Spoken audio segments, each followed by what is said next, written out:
Good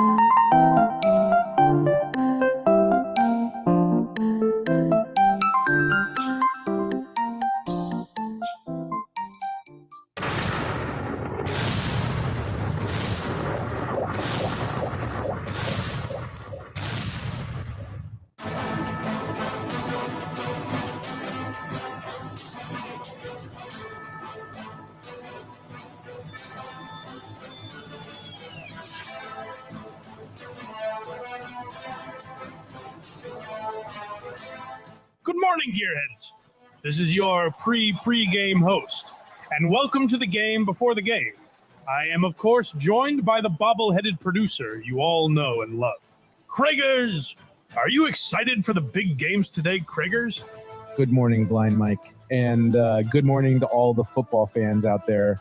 Yes, I am so looking forward to today's slate of games, especially the Packers. The Cheeseheads. Oh, God, I am so hungry. I really thought this Ozempic would take the temptation away, but I've never wanted cheese in my life like I do now. I desire it. I desire cheddar. Well, while Craig is fantasizing about food, which is often the case, let's take a look at some of the starting lineup for the Blind Mike project. Starting at guard, you better let him cook. One Dane Cook.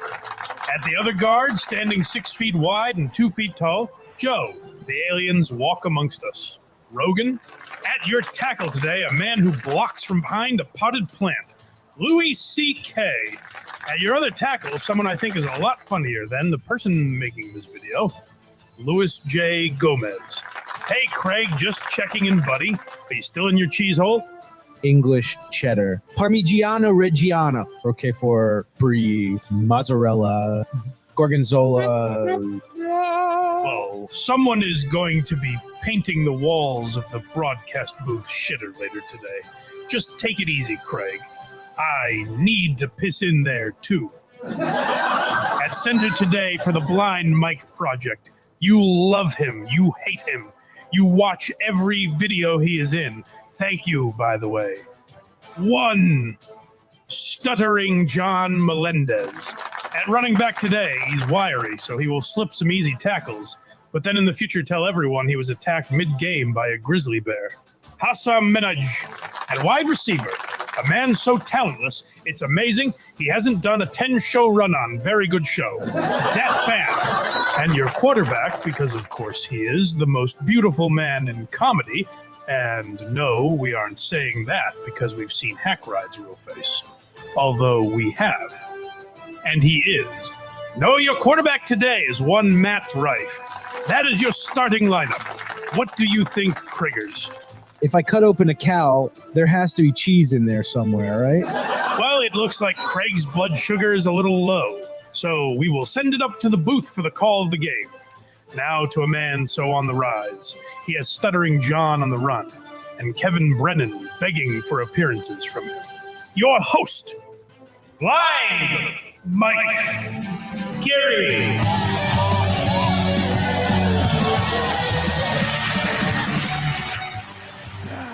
You know, there's a guy that messages us pretty much every week. He may have even stopped listening because I don't think I've heard from him in the last couple of weeks.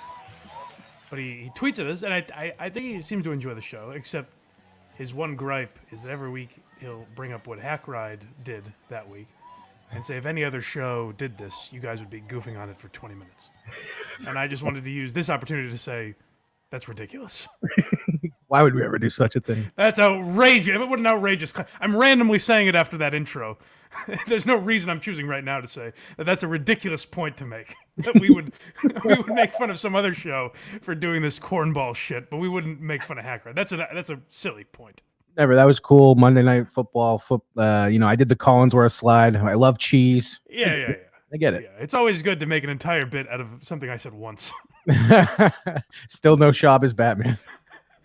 No. Well, that takes time, Craig. Don't you understand? That was like the most detailed video he's ever made. That would take a lot of time to make fun of Brendan Schaub. That's true. Yeah, you're right. We do have a lot to get to today.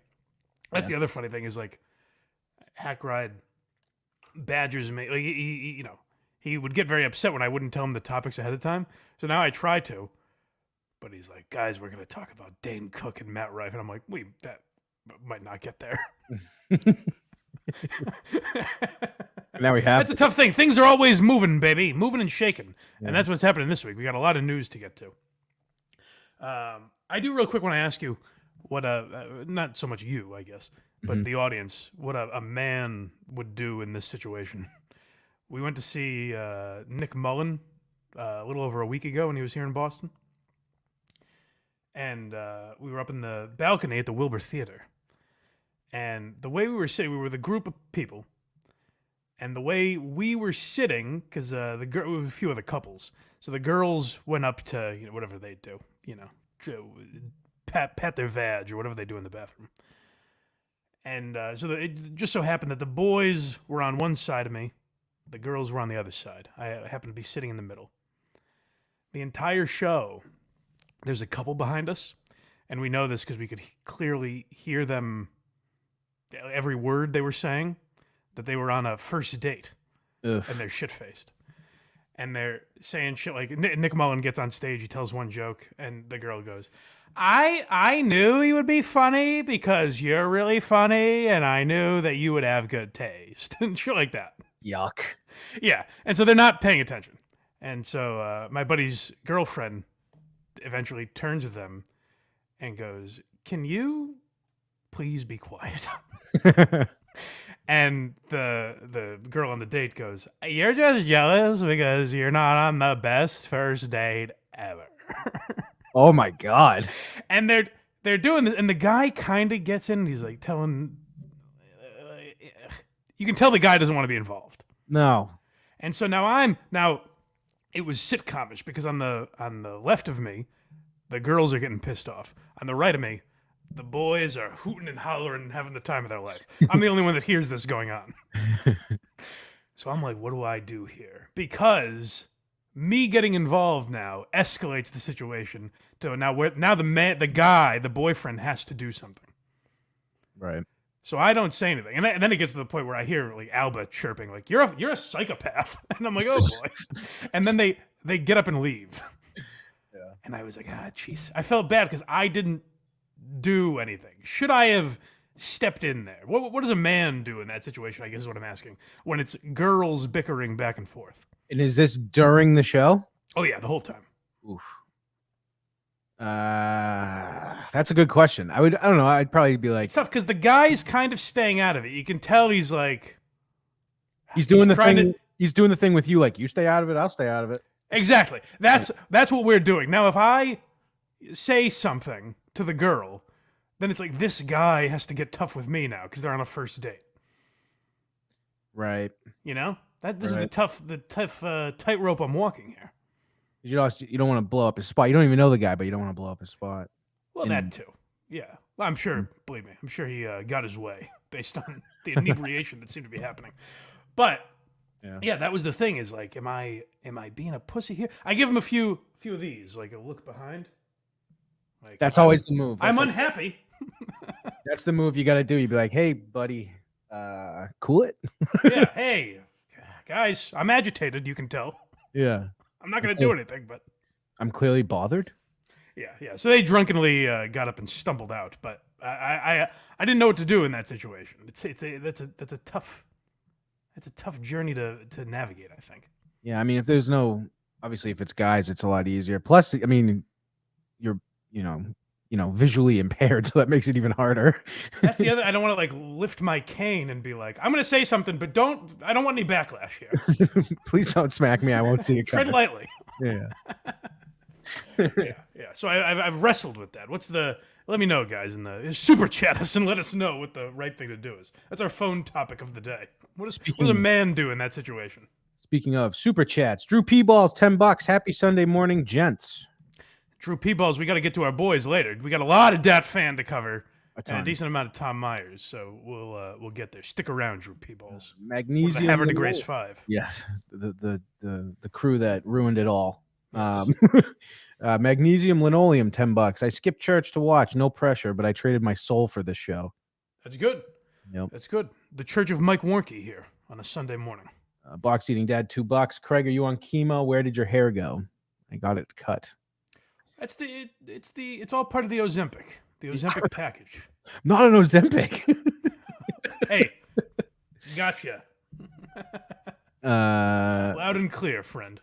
That's a great question here by Drew P. Balls asking about the why are you laughing background. It is now fixed. $5. Yeah, that's what the audience asked themselves during that intro. Yeah, plenty of time to look elsewhere. Well, it's an upgrade from Craig for you, for any new viewers here. Craig used to have the Jerry Callahan logo behind me, so it was one time. So upgrade. We're upgrading. The guy Matt that died, he fixed it for me. All right, so we got some more. Hold on, Stutcho. All right. Stutcho Stanley, $5.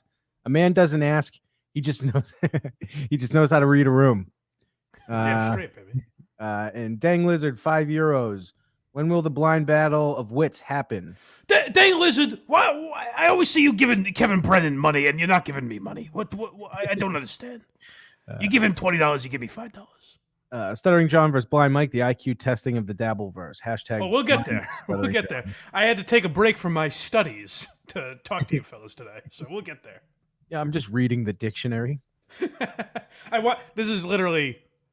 I was going to do a little bit where I closed a book when we started, and I realized I don't have any books. So. Yeah. Plus, holding that book for about 5 to 6 minutes. Right. Yeah. In a long time. Yeah, that's true too. Guys, before we get started today, make sure you go to blindmike.net.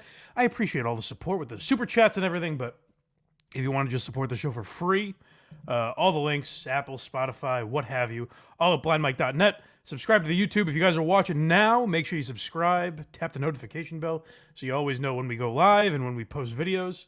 And you can subscribe to the Patreon. Rumor has it Craig and Hackride might be doing a show on Patreon this week, although neither of them seem like they want to. I want to. He's Hackride doesn't want to. No, I think he does. Okay. I think. You also don't have to do it. I thought I was giving you guys a shot to say hello to the audience. I'll be there. He'll come up with something, and I'll watch whatever the fuck this car crash will be. Okay. Well, maybe they'll do something on Patreon, but you always get bonus episodes of Why You Laughing. You can watch Quincy with us. If you join the Patreon, you can become a YouTube member as well, but you have to be on your desktop, and it has to be a warm summer day. There are a lot to go right for you to become a YouTube member, so subscribe to the Patreon if that's easier, and all those links are at blindmike.net if you want to check that out. So, news in the podcasting world. Bobby Hutch, the former executive producer of the Gas Digital Network. If you guys aren't familiar with Gas Digital, it's where Legion of Skanks and Part of the Problem and a bunch of other shows are housed. It's Louis J. Gomez's network with his partner Ralph Sutton. And you guys know I'm going to Skankfest next week. I'm going to miss not only a great live show, but a beautiful wedding of two young, crazy kids for this goddamn thing. And it sounds like it might be a train wreck because the wheels are falling off at Gas Digital. I don't know what the hell's going on. It sure is. So Lewis is at like kind of a tough week, and I'm a big... Actually, do we have sound that displays why I'm a Louis J. Gomez supporter? We sure do, and Okay. I'm pulling it up right now. I'm a big Louis J. Gomez supporter. I have his back, and he has mine, and there's very good reason for that. Blind Mike, who used to work for Barstool. Blind Mike, go watch Blind Mike Geary's podcast. Blind Mike. Thank you, Lewis. Thank you. We appreciate it. Hey, and I love you too, buddy. So, Lewis is my guy.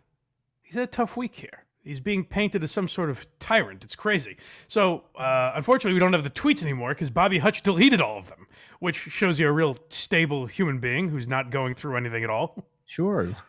It's always the case when you go on a Twitter tirade and then delete your account that you're in good shape. But Bobby Hutch goes off on Twitter the other day randomly. So I guess he had not appeared. This is like Lewis's top guy. He's been at Legion of Skanks since essentially day one. Right. Which is I think 10 years he's been working for them or close to it. And so he was always a loyal Gas Digital guy, rose through the ranks there. And I guess he hadn't been around. I hadn't really noticed he wasn't on the shows anymore because he's not a central character on air or anything. But evidently he hasn't been around. People noticed, and they were asking him on Twitter, and he just went off about how Lewis doesn't pay him.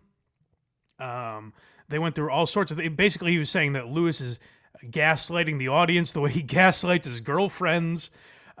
He really went in on Lewis, and there was all kinds of stuff. And it's strange because, so he starts giving out his salary, and he says that he's making $40,000 a year after taxes. That's kind of a weird move. It's like, well, that's your job. Go get a better job if you don't want that job. That's something I don't understand, and it's a thing that reminds me there's a lot of talk with Kevin Brennan and Shuley and all these people.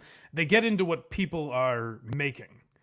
And, my thing has always been, if you think you can make more money and that's important to you, go do it. But don't blame the place you're working for what they're paying you. I didn't make much money at Barstool. If I went on every day and bitched about it, they would say, just leave. We don't need you. Whereas, now here's the difference. If Kirk did that, or Big Cat did that, or someone who's valuable to the company, they'd say, hey, you're not happy? We're afraid you're going to go somewhere else. We'll give you more money. But with someone that maybe isn't worth it, or in Gas Digital's case, I think here's what it is more. I don't know that they're making money hand over fist. I don't know that they can afford to pay people $300,000 a year to produce a podcast. I don't believe they can afford that. So I don't get this bitching online, but they try to paint Lewis as this evil guy. Now, if you know Lewis's character at all, we did an episode about Dice for Why You Laughing that's on Patreon now, and we kind of started getting into this, where if you know someone's character, why does it shock you? All the people coming out with Jimmy Fallon right now that are saying Jimmy Fallon's this terror to work for. That's a story because it's surprising. Jimmy Fallon plays this nice guy on the show, so people are like, I thought that was him. He must be all sunshine and roses all the time. Lewis wears who he is on his sleeve pretty well. So to tweet out Louis J. Gomez was difficult to work for as a boss, I don't know who you think is going to be what? I can't go to his shows now. This is heartbreaking. I didn't know that was the guy. He yelled at you? That's stunning. Yeah, he yells at the producers 1,000 times an episode. Minimum. Roughly, give or take. Yeah. Yeah. Well, and here's the thing too: is Craig's not an employee of mine. I try to throw him money when he can, but he's essentially volunteered because he wants to be part of this show. If he came to me and said, "I don't have time to do this. I need X, Y, and Z from you," I would either say, good riddance, or okay, let's work on that. Those are essentially the options. All right. It's not I'm just telling you now, Craig, for when you go on your media tour insulting me. Yeah. Craig doesn't really have the option to be I'm not stealing money from him. I'm not pretending I'm going to pay him one amount and paying him another, or not paying him at all. It's that's what we've discussed and worked out. Yeah. And if you ever can't do it, bon voyage. And people at Gas Digital have left and gone to work for Adam Carolla and shit. And I don't remember there being some grudge harbored, maybe behind the scenes, shit that I'm not aware of. But it wasn't this public takedown that Bobby Hutch tried to perpetrate on Lewis. So Lewis, you could tell. By the way, shout out to Dave from Hull, who mentioned this to me when he was on KMS the other day. I wouldn't have known about it because Louis J. Gomez is always on a Twitter tirade of some kind. Mm-hmm. I generally don't pay it much mind. But this one actually was very interesting because he's getting into some personal shit here. And I didn't expect this when I watched his response. So he responded to it on the Real Ass podcast, and I'll say his level of emotion was a little surprising. Me and Bobby have created truly incredible, memorable things that have changed people's lives in a lot of ways. Legion of Skanks is a show. I get a message a day, at least in my inbox, with somebody saying that this show has changed my life. Hold on one second. This is it's tough when you get into this mindset because I get what he's saying. Mm-hmm. where people met and like, hey, this podcast got me through a hard time and all that. But it's a tough look when you're the one acknowledging it. You know what I mean? When you're like, we've really changed a lot of lives. It's like this is the breakup of Louis J. Gomez and Bobby Hutch, you know? we really changed a lot of lives together. It's a tough look. You can tell the rattlesnake is definitely in a tough place mentally right here because he's been betrayed by what he considered a good friend, and it gets worse. Well, it also makes you think that Bobby might be onto something because Lewis is responding like he was a pillar of this entire thing and more important than maybe he was treated.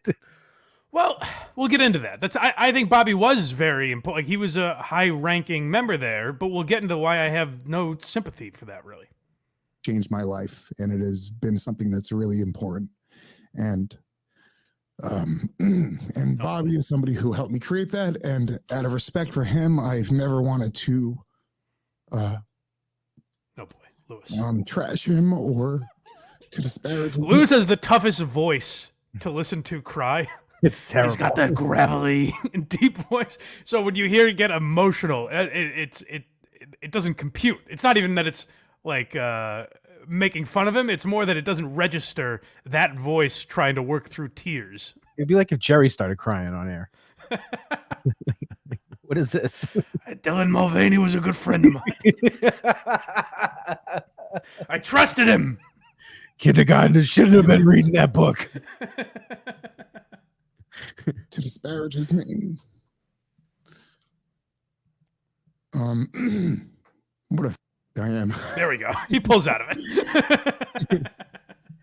Yeah, he uses a slur to pull himself out of that. That was good. Nothing wrong with it. It's It's funny because like I've cried on air before, and it's never not funny. Like, it wasn't funny to me, of course, but when I'm not involved, it's always funny, even if the man has a reason to cry. Yeah. It's just tough on a podcast because, like, to him, it's very personal, obviously. But to us, it's a lot of fun because it's like, this guy isn't doing the podcast anymore and Lewis is weeping. But to him, it's a very personal thing. I get it. It's just funny to watch. And that voice is rough hearing him choke through tears. It sure is, but it continues. No one send this to him, by the way. He's going to beat me up this weekend. Yeah. Look for me. Yeah, you should steal my cane again. Should have waited till after this weekend. I know. Toward the end, I thought there was something deeper going on, something, whether it was the work making him sort of crack or what it was just every time there would be any conversation. And it wasn't just with me. This is with my partners at Skankfest, with Ralph. Anytime any pushback was given to him for anything, it was met with like really like, just like the energy was wild. And then at the end, he started saying that he wasn't happy with the money. We did everything we could do. We genuinely did everything we could do. We gave him a raise at the end. We started letting him work from home. We suggested we start having weekly meetings so we could just let the air out every week and not have blow-ups and everything we did. It just really wasn't met with anything. And at the end, he ended up quitting. It was a thing with him and Ralph, a dumb thing. Like, just it was a nothing. And he just blew up and said, "No, you guys don't respect me. I have to quit." And it sucked. It really sucked. It sucked in a very, very big way. And it, Yeah, I don't get it. I don't know why quitting can't be the end of it. I don't know why it has to be. And like, I see people going back at Lewis online and saying like, well, you take vacations throughout the year. You couldn't have paid him more money. It's like, well, he's the performer and the boss, and his salary is his salary and Bobby's is his salary. You can't break down every extra dollar that Lewis spends on recreation and be like, well, that could have gone to Bobby Hutch. Doesn't he take them all on vacation once a year? That's the other thing, is people keep pointing out these vacations. He brings the entire staff of Gas Digital to Jamaica every year. And then I saw people saying that, like, oh, it's probably corporate retreat bullshit. It's like, these are drug addicts. I'm pretty sure they're just getting high every day. Like, I don't think they're all holding hands and doing a hopscotch tournament to try and team build. Oh shit! But here he is getting into the pay, as you alluded to earlier. Okay, let's hear that. I guess some people were like, oh, he said he makes $40,000 after taxes. I don't exactly know what his tax deal is. I'll tell you right now. I guess maybe he's talking about just his salary from Gas Digital. everyone pays taxes. You can't blame taxes on me, but his salary from Gas Digital was pretty competitive. Lewis in an Uncle Sam costume. Yeah. This guy would take taxes from me. It's like, all right, you can't. This is where people get crazy. Like when they develop a feud with someone, is they blame them for everything. It's like, well, after taxes, it's like, yeah, Lewis didn't invent those.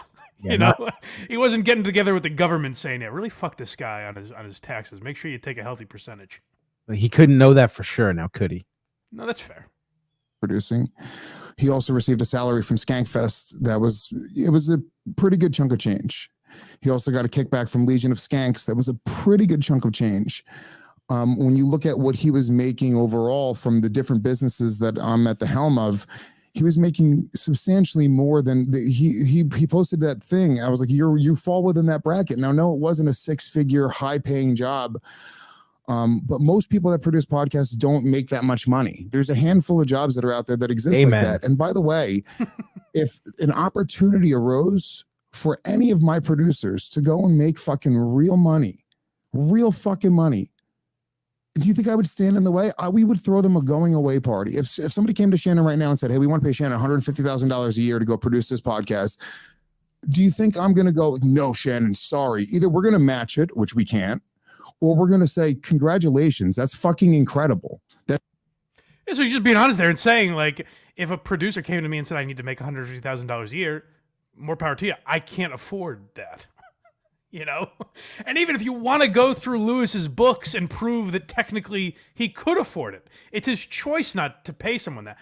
Where people are getting crazy and where Bobby Hutch got crazy is they're acting like Bobby Hutch's salary was $150,000 a year and he was only getting paid $40,000. The allegations are not that Bobby Hutch was owed money. That's what I'm finding crazy by all this. Is like, find another job if you don't like what your current job is paying you. Now, where a lot of people, and this was a thing with Stern forever, where like Stuttering John would get into it with Stern and call Stern cheap because a lot of the staff didn't make a shit ton of money. I've always found that to not really be true. Because if you looked at Jackie, Gary, Robin, Fred, like the top dogs there, Artie was making $100,000 a year. Like the people that were valuable to Howard or that Howard deemed valuable were actually making a lot of money. But my thing to Stuttering John at that time would be like, well, go work for a different radio show. We saw what happened when Stuttering John was producer on the Stephanie Miller show. He got fired because he sucked. He was bad at the job. On a lot of shows, you might not work. Now, Bobby Hutch may be a great producer, and maybe he could go produce for Bad Friends or Andrew Schultz or something and make a lot more money. Good for him. Evidently, Gas Digital either doesn't want to or can't afford to pay you that.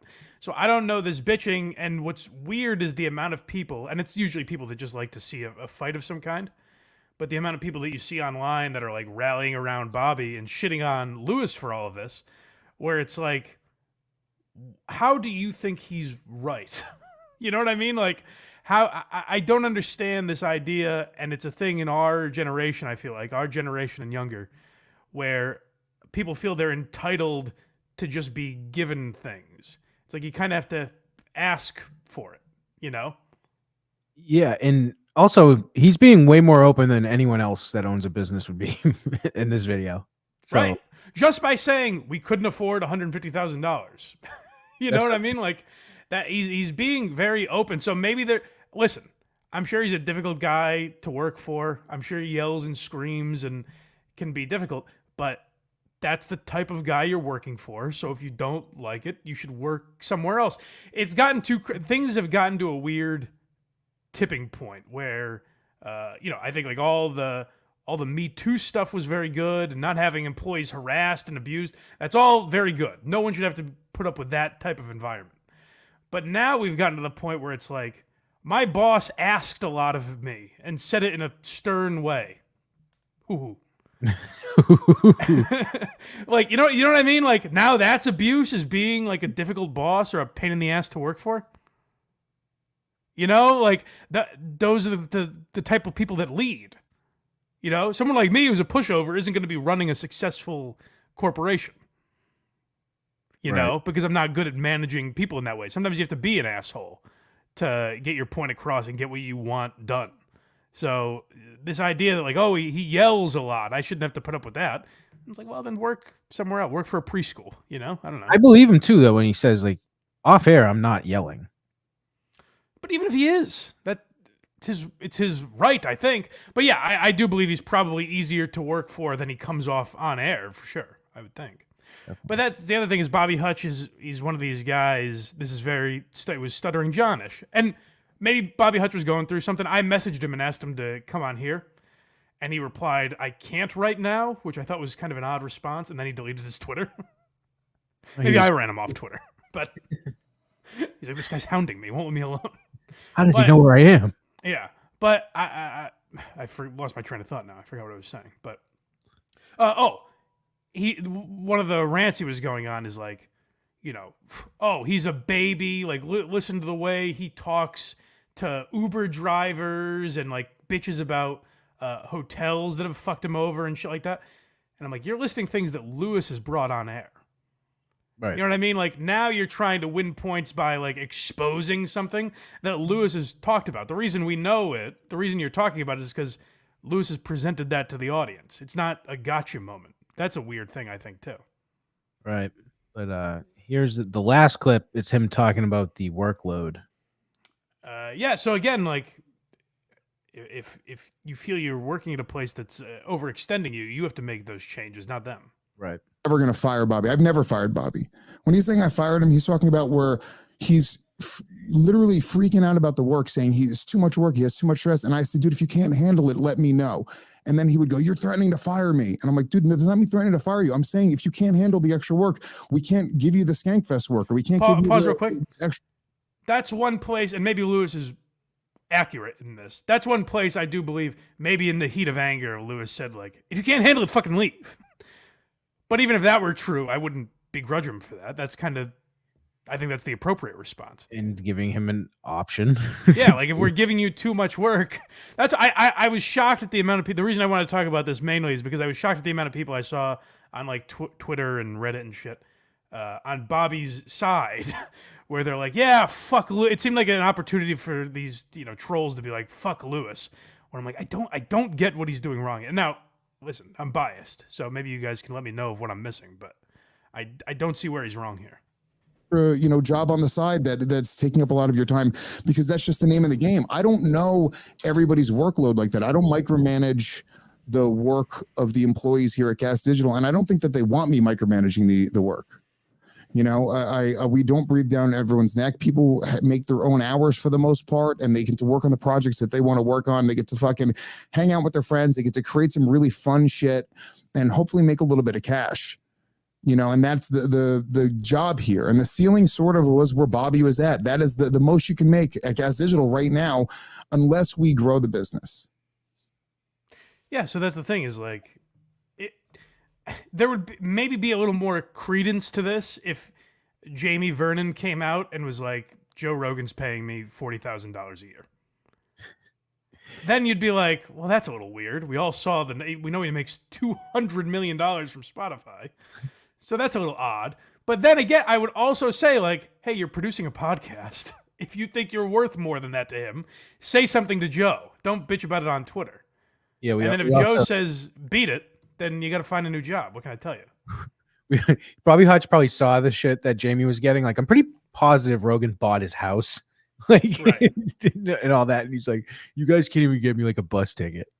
That's the thing is people compare it to like the top. They look at like Rogan or maybe Bill Simmons or something and say like, oh, well, these guys get well paid. It's like, well, look at the other angle. You know, look at the people who get, now I'm projecting. Look at the people who get solid views on YouTube and make a pittance, for God's sake. That's right. You know? That's right. So yeah, podcasting is a relatively new industry. Very new industry, actually, to where it's like making money and things. So this idea that what should you be making? Like, I get it's expensive to live in New York City. I don't know if he lives in the city or outside of it. I get it's expensive to live and work in that area. But again, if you can't afford it, do something else. That's not Lewis's job to be like, hey, is this enough for all of your bills and expenses? And like, you're married, so is that cool? And then another thing they were going after him for is like, Bobby was like, Lewis reached out to my wife and started gaslighting her and saying he thought I was like unhinged. And when Lewis explained that, he's like, I think he said that he officiated their wedding or something. Yeah, no, but it was also like, hey, please make sure he doesn't Yeah. do anything. So Lewis is like, I'm close with both. I was part of their wedding. I'm close with both of them. So I messaged her and said like, hey, is he all right? Basically. Right. Which is kind of what you do when you see someone unraveling, is reach out to the people close to them and be like, keep an eye on this guy. He doesn't seem well, you know? Right. Exactly. So it took a little of the wind out of my sails when I saw him delete his Twitter, because I was like, oh, maybe he realizes he went a little too crazy. Let's see. We got some super chats here. Let's catch up. Where are we? Let's go front to back, I guess.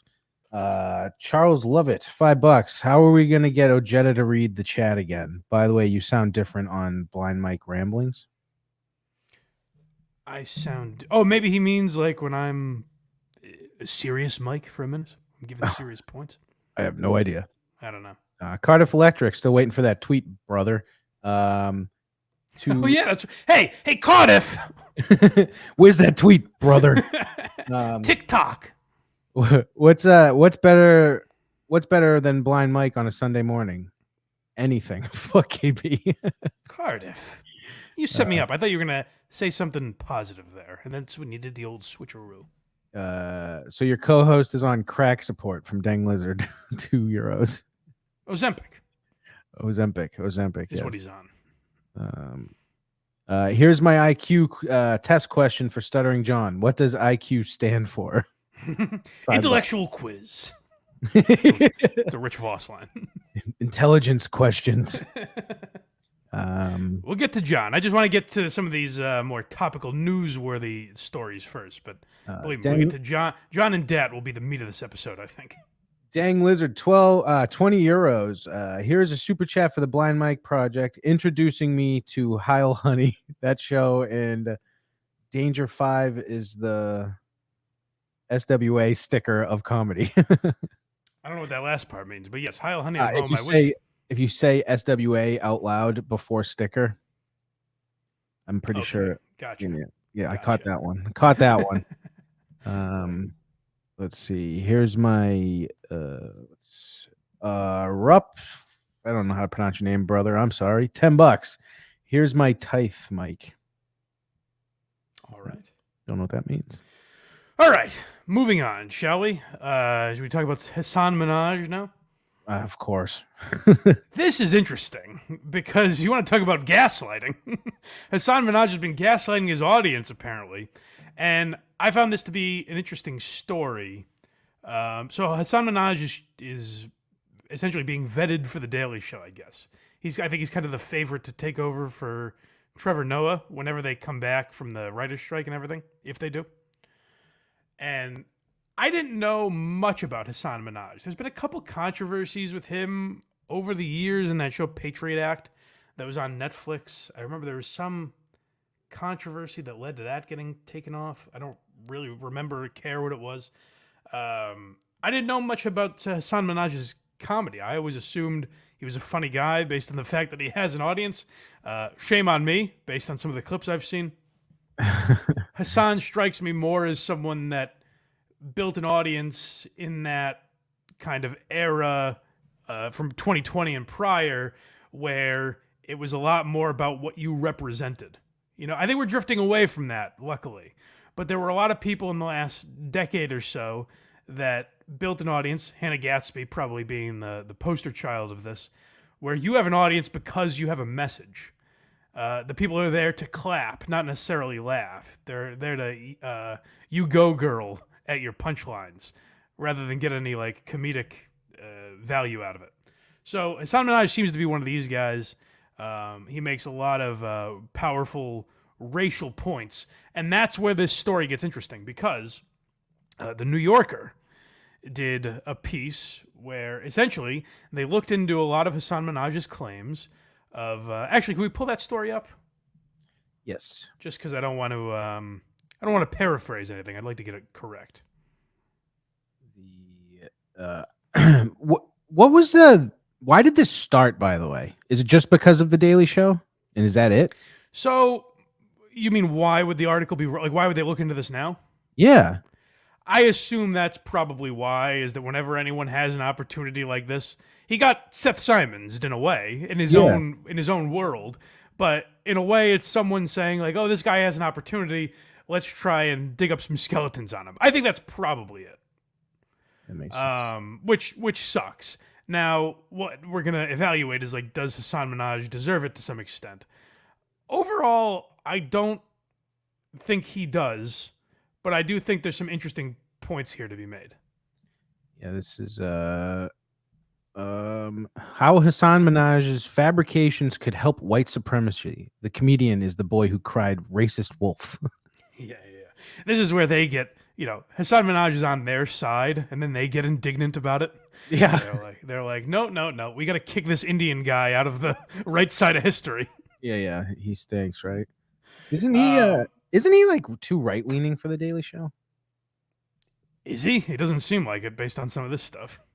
For some reason, I thought like maybe it was during statue season that he had some things that I agreed with, and that's maybe but that's what I said. I kind of started to like Trevor Noah because like he's clearly a left leaning guy, but he would once in a while say things that like he's not supposed to. He'd go off script from like what he was supposed to say. So I kind of liked Trevor Noah for that.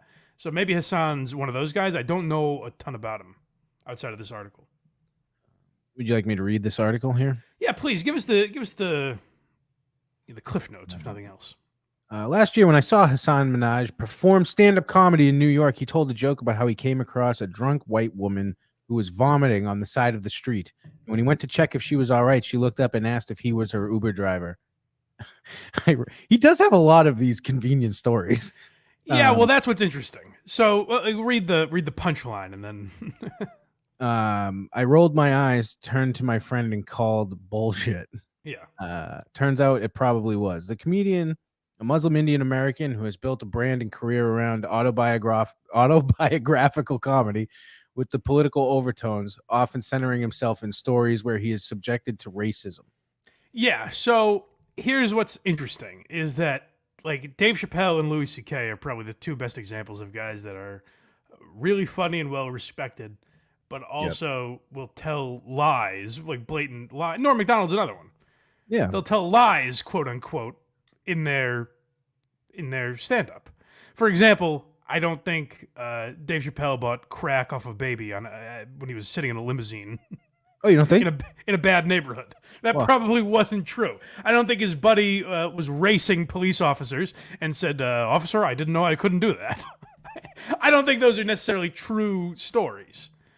And even like Louis is famous for like he'll have bits where he's like, was it a Tuesday or a Wednesday? It doesn't matter. It didn't fucking happen anyways. Get back into the joke. Right. So these would be technically lies, but no one they're funny stories. The difference here is, and that's when I was worried when I saw this article, I was like, they're going after a comedian because his stories aren't true. But this is more like what we talked about with Bobby Lee. Remember we talked about Bobby Lee and his lawsuit with Amazon? Yeah. Bobby Lee's been telling this story for years about some underage trans hooker or something like that. And then when he was called out on it, he was like, well, I made it up. What's the big deal? I made the story up. And it's like, yeah, but you billed it as true. And when people called you a liar, you were like, no, I swear. You swore it was a true story. And also it was presented in a way like this really happened. It was told on a podcast, not on stage. So what I want to do with Hassan is listen to his stuff because I wasn't familiar with his comedy at all. So let's listen to this and say, is it more in the Dave Chappelle category or the Bobby Lee category where you were trying to present yourself as something that isn't true? So the main story that was in question was this anthrax thing. So you have the audio of that, right, Craig? Yeah, let me pull it up. God forbid we play the video. Netflix will sodomize us. They won't even. Netflix doesn't allow any screen recording of any kind. They come to my home and they don't touch me. They rape my girlfriend and make me watch. Those are the stipulations that they laid down. And I'm like, fellas, come on. What are we, back at the Wilbur? Knock it off. Here it is here. A fan mail. I go, give me my fan mail, Carlos. He grabs a stack of letters. He hands them to me. I rip it open. I flip it over. And all this white powder falls into the stroller. Oh, no. And it falls on my daughter's shoulder. Her neck, her cheeks. And she's staring at me. And I run upstairs and I tell Bina. And this time I can't lie. We rush down to NYU. But this time we go through the emergency room. This is a comedy show, right? Yeah, well, yeah. Hold on, just so everyone has the full context. He opened his fan mail, and something he believes to be anthrax spilled all over his daughter. Hilarious. Very, very powerful stuff. Now, hold on a second. Maybe we're working our way towards a hilarious punchline. That's what we don't know yet. That's 'Cause right. He could be drawing us in. That's one of the rules of comedy. He could be drawing us in for a little misdirection. It could be the greatest punchline in the history of time. Perhaps. Let's see. The moment they see the baby, they just rip the clothes off her and they take her away. And me and Bina, we're sitting in the waiting room for hours and we're not talking.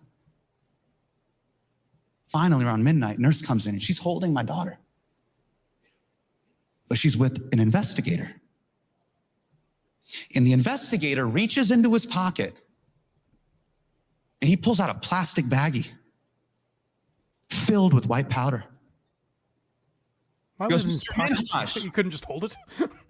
This is insane. This is towards the end, too. This is like, I think, his closer, right? Close. Yeah, so he's wrapping it in. Hey, again, maybe we haven't gotten to a punchline yet, so maybe we're working our way towards one. Could be a big one. Yeah, we'll go till he hits a punchline. Yeah. You're very lucky. This isn't real anthrax. Oh, thank you. But I've been in this department long enough. It's not even a real story. This doesn't come out. Good. Neither is this story. Mr. Minhaj, I'm not even a real investigator. This isn't a funny- real hospital. How funny would it have been, though, if he was like, neither is this story. Thank you. That's my time. That would've been You pretty guys will get this after a New Yorker piece in a few years, so I'll talk to you later. Where? So I have to ask you something, young man. Who on earth have you been antagonizing? Oh, come on. I hope that wasn't the punchline. Hold on. Oh, my God. Oh, The audience buddy. laughed, but Well, they probably would have laughed at almost anything other than the story he was telling. can I? So you probably know a little more about law enforcement than me, but is it general practice that like an FBI agent will come out and be like, "Hey, whose feathers did you ruffle, son? I mean, we could have had anthrax here, you silly goose." Mr. Minhaj, I'm going to need your phone. All right, well, hold on. Maybe that wasn't meant to be the punchline. I'm sure we're getting somewhere. That was just a setup that wasn't talking about killing a kid. Yeah, it's a tag. Here's what a tag is. Let me explain that for 40 minutes. It's a tag. Everybody. Do you have to do that? I'm like, I don't know. Okay, all right. So now the cop, for anyone that missed it, we go back just a little bit in case we talked over it a little there. The cop or the FBI, whoever this is, well, it doesn't exist. I don't know why I'm trying to clarify who it is. This fictional character says, Hassan says, I offend everybody. And the agent says, do you have to do that? Like this child could have been poisoned. And the agent is chastising Hassan for having too edgy of comedy. Why are you so vicious on Twitter, dude? This is your daughter. Wait, hey, Bill Hicks, knock it off with the edge. Quit bothering the wrong people. Stop asking too many questions. Who on earth have you been antagonizing? The system. Everybody.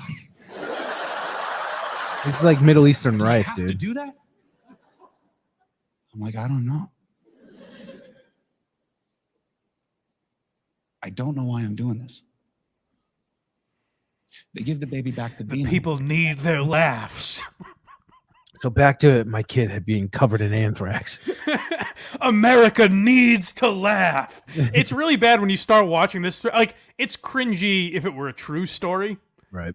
That he's making us do this at a comedy show. It's more of a one-man show, I guess. Like, this is a very one-man show, Hannah Gadsby vibes. Right. All I'm thinking of right now is when Hannah Gadsby is yelling, "I feel pain!" And you're like, this is a comedy show? That's exactly what's going on here? That's exactly what I've been thinking this whole time. Is like, imagine sitting there being like, what the fuck did I pay for? This is terrible. Yeah, but his audience loves it. Like the audience that he has acquired eats this up. Because again, he's built his audience on points that he's making, not jokes. Yeah, it's tough. I reach over Let's to hold my continue. daughter. You'll get to a punchline eventually. Good Dina one. won't let me touch her. And it kills me. We get home, she puts the baby down, then she finally talks to me. She goes, okay. Okay, this is great, by the way. This is great. When you're watching it knowing that this is a lie, we're about to get to a great moment. Because just keep in mind, none of this happened. Right. I'm not talk about it ever again. The only reason why we're here tonight is because you chose clout over our kids. You chose pushing boundaries and clapping back at the patriarchy, Hassan. This is awful. I misread this guy, I think. Hassan, your words are too powerful. Don't you know that? Why are you so goddamn good? You need to stop what you're doing at once. You almost killed our kid with your jokes. Hassan, take a break from changing the world every day and think about your child. Yeah, you'll have a monument in DC one day, but not yet. Keep in mind, this didn't happen, so it's all him paying himself compliments. You chose the massive fame and fortune. He's pretending these are his wife's words, but they're his. Right. Yeah, this is what you think in the shower. He's just saying it in front of an audience. Exactly. Yeah. Did you say kids? Oh, go back. I'm pregnant. Go back. We missed what's about to be a powerful moment. Now remember, this man is making this up. Don't forget that. Very important fact. Oh, can I say, I don't really have a problem with him doing that. I don't have a problem with him lying. Like, if this is just now we know he's a liar, I guess. But I mean, no. So but here's it's also like when Hasan Minhaj got famous when 8 years ago, probably, give or take. Something like that. Were people mailing anthrax at that time? I feel like the anthrax days were long over. Was he doing stand-up back then? He got on the Daily Show, I want to say... Oh, he was Jon Stewart's last hire. So it must have been like 2014. Oh, Now, you're not famous the day you start on the Daily Show, but you know what I mean. This is fucking insane. Yeah, so evidently he got anthrax sent to him. Now listen to this poignant moment that definitely happened. Over our kids. I go, kids? Did you say kids? She goes, I'm pregnant. He's getting choked up. This fucking He's getting choked up. And this is like when Michael Scott cried at the tagline for the movie that he created. Yeah. He had no arms or legs. He could not see, hear, or speak. This is how he saved a nation. This is fucking nuts. Did you say kids? Don't you tell me that you're pregnant and I've got to think even more about the powerful words that pour out of me. I want to know how this bit went the night before and the night after. My greatest weapon is my acid tongue. And you're telling me I have to control that for my children. When it comes to me, nobody's safe. I mean, he's just a DO. That's a callback to something really old. You get to say whatever you want on stage, and we have to live with the consequences. Hassan, do you even have a line? You get to change the world every night. We have to live with the consequences of you speaking. You are Lenny Bruce and Richard Pryor and George Carlin rolled into one Indian man. Yeah. A real And we have to live with that. Mike. I mean, sorry, Hassan, you forgot handsome Indian man. You're brave, you're handsome, you're smart. You are the voice of a generation. But now you have to be a father. Do you think you can handle that, Hassan? Because this is crazy. It sure is. Does he just like go past the anthrax thing? Does he bring it up again? I don't know. Let's keep listening. Magazine thinks you're an influencer. Oh, hold on. Go back. I forgot about this part. You're too dangerous for the American public, Hassan. Don't you know that? Even have a line? Because this is crazy. I don't give a shit that Time Magazine thinks you're an influencer. If you put my kids in I don't care that you were People Magazine's sexiest man alive. This goes back to your favorite thing to bring up with Dennis Leary writing Rescue Me. Yes. Yeah. Tommy, I don't care if you're a sexual Adonis.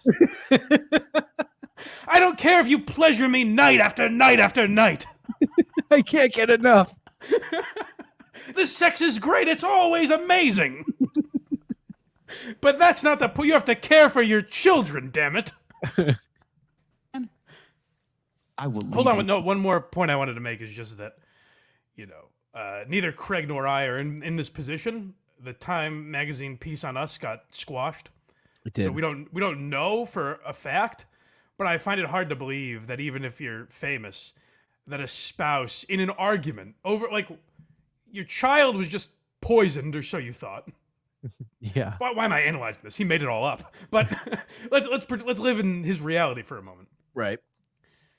Your child just got poisoned. Your wife reveals there's a bun in the oven, a second kid on the way. Right. Is that wife in the state of mind to yell like, I don't care if you're Time Magazine's most interesting man alive. I don't care about all the many accolades you've accrued. I don't care that you're 2014's most handsome man on earth. Sure, the New York Times said you're the comic to watch. But that doesn't matter in this house. I did not think he was this fucking crazy. This is really douchey to pretend. It's so much funnier, knowing it's a lie. Because, by the way, he's acknowledged it, which we'll get to after we're done playing this.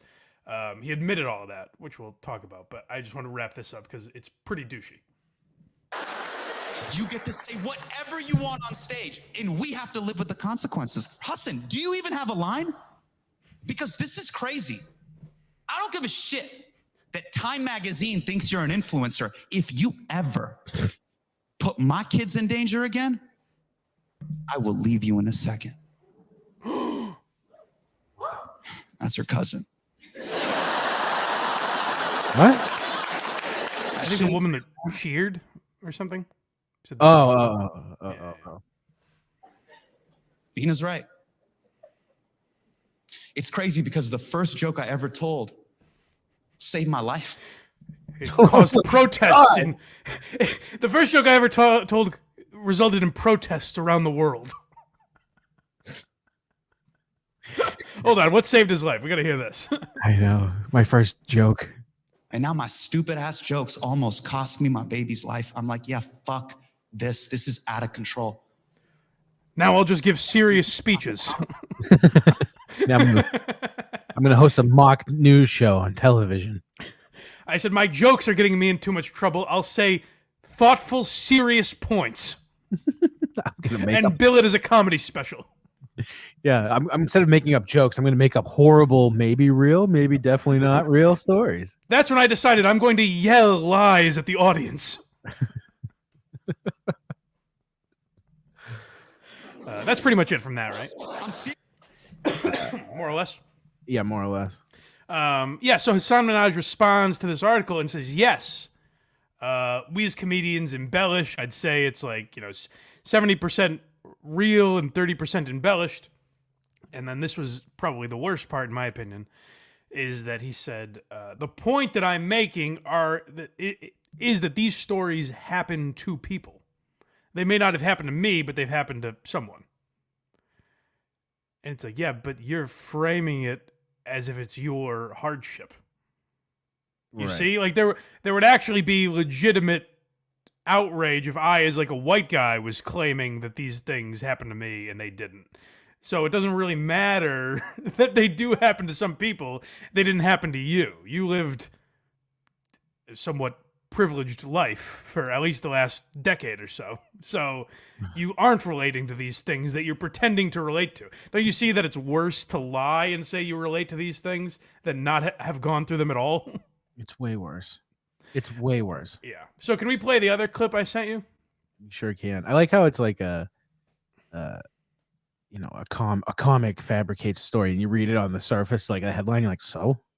Yeah, well, that's the thing. That's why I wanted to read more into it because, again, there's a lot of comedians that lie, quote unquote. What's worse, this or Renazizi? Renazizi didn't do it on stage. He was like, I almost feel bad for Renazizi because like he told that lie to people, and then other people started sharing that lie, and he was like, fuck, I got to defend this now. Right. Like, Renazizi I didn't know that story until it came out that he was lying about it. And it also didn't, this could have potentially set off, like, racial backlash in the country. Well, right, yeah, like, people were using this as evidence as to why, George Floyd happened or something. Yeah, and in his own words, he's like the biggest thing that's ever happened. And to my knowledge, Renazizi didn't get the league because he was there on 9/11. No, you got it because he was very funny. You know what I mean? Like, he didn't get into the Comedy Store because of that story or anything. So, I don't, like, he lied. It's weird. I think it's really weird that he made that up and kind of went with it.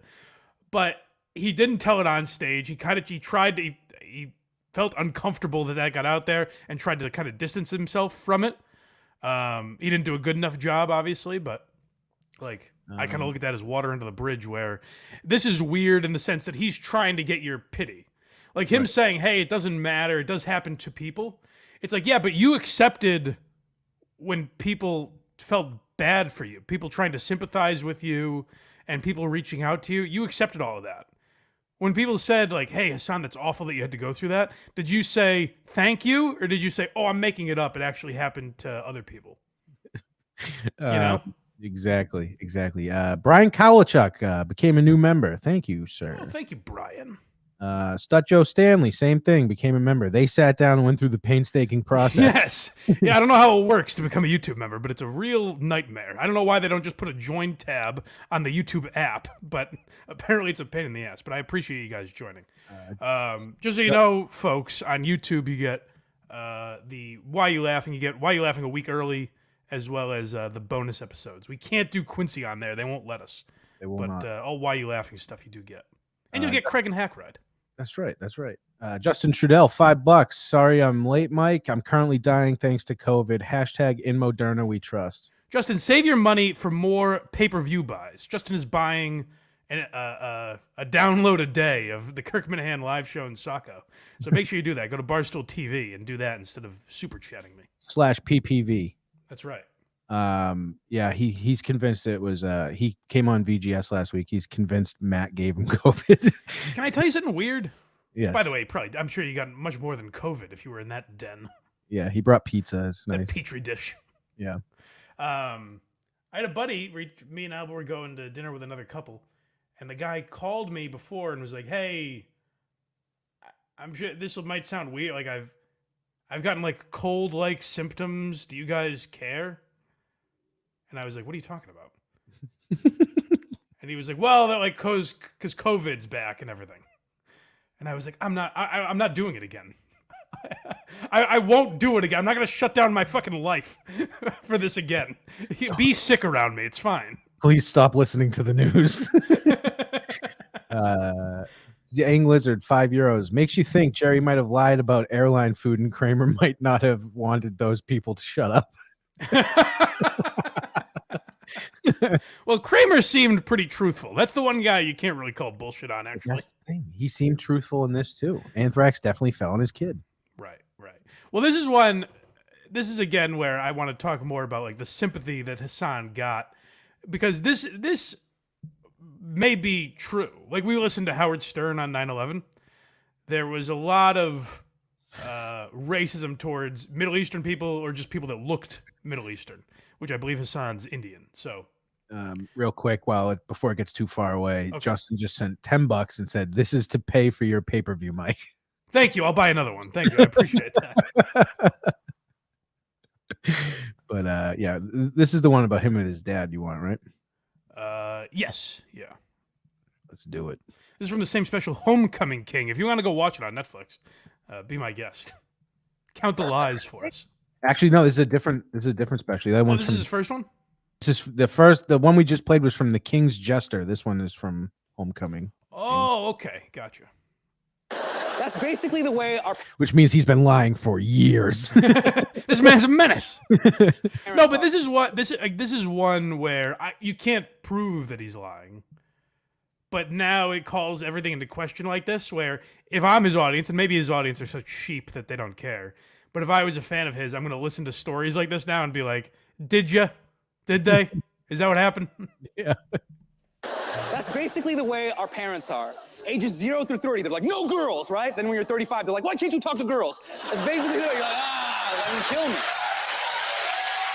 That's the way our parents are, right? Our parents are like a fire. Hey, you might have fun goofing on the parents now, but he's going to make a point. Don't worry, guys. We'll get there. If you're wondering what are all these laughs in the way, don't worry. He's going to get to a serious point. Yeah, why are they laughing at this? He's very serious. Your information comes in, then they disseminate it to us. It's like living in North Korea. And Yep.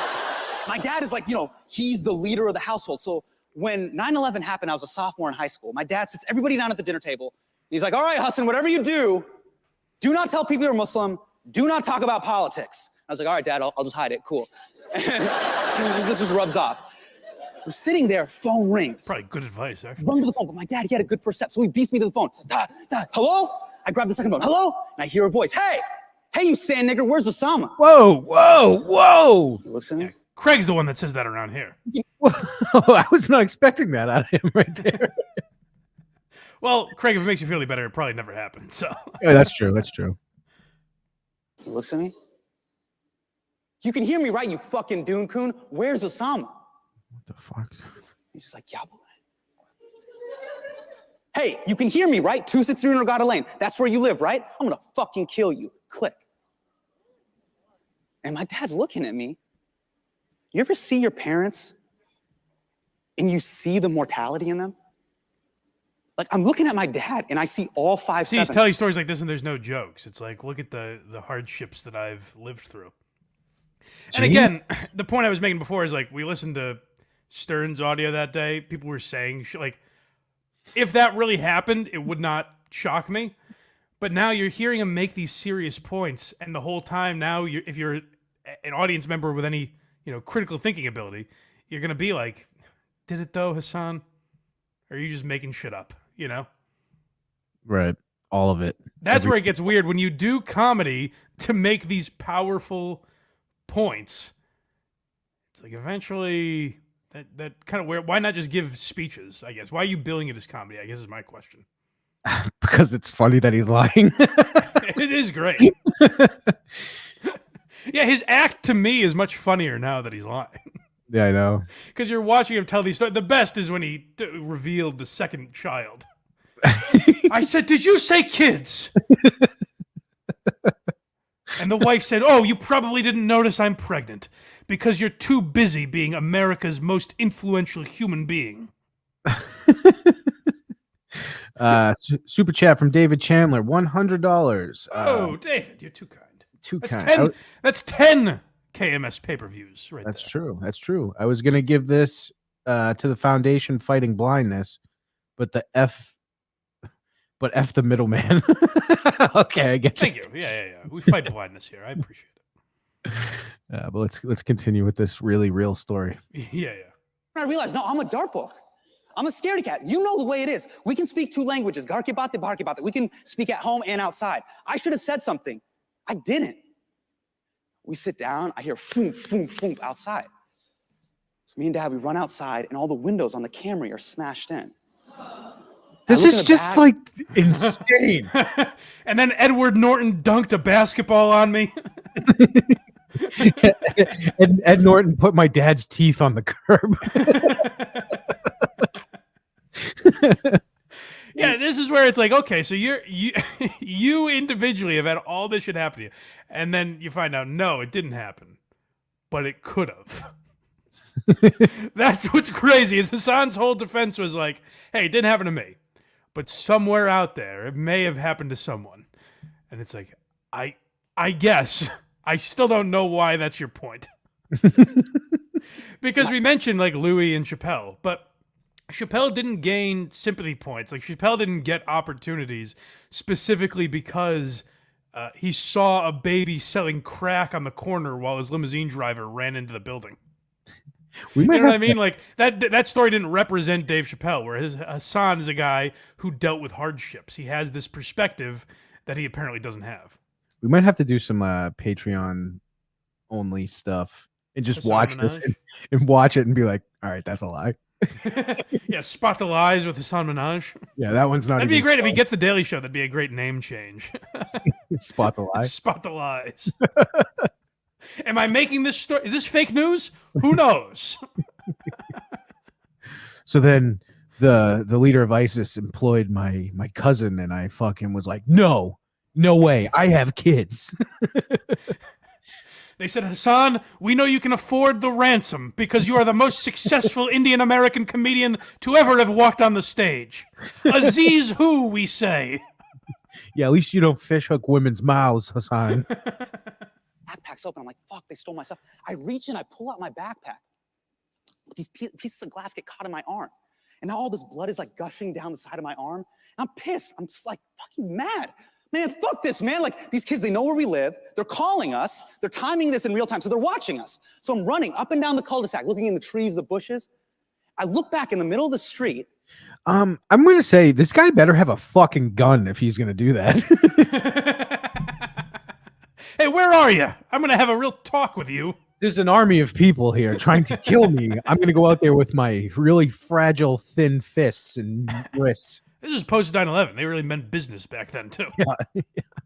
My dad's in the middle of the road, sweeping glass out of the road like he works at like a hate crime barbershop. Just like, oh, man, we got customers. All right. I got to be honest, We got to a punchline at least. Yeah, that's got to be exactly what happens. You get broken in, people are there to kill you, and your first thought is, I need to sweep this up. Let me sweep it up. Yeah, well, that's what LeBron did when people wrote slurs on his house. Yeah, they wrote a slur. They wrote a slur on my house. I immediately painted over it. Let me clean that right up. Yeah, so very weird. I'm sorry. This isn't a super chat. It's a very funny comment. He says Mohammed Gatsby. It's very strange that world that's been entered into, because what Hassan is doing now, oddly, is also making it so that like people who are genuinely racist can be like, that shit never happens. Look at Hasan Minhaj. It was all bullshit. Like, he's taken away from people. Like, he is right in the sense that probably has happened to people. But now Hassan has empowered people to be like, nah, it's always bull. It's the same thing with that LeBron story that I just used, where like when you make up shit like that, you're empowering people to be like, it never happens now, Right.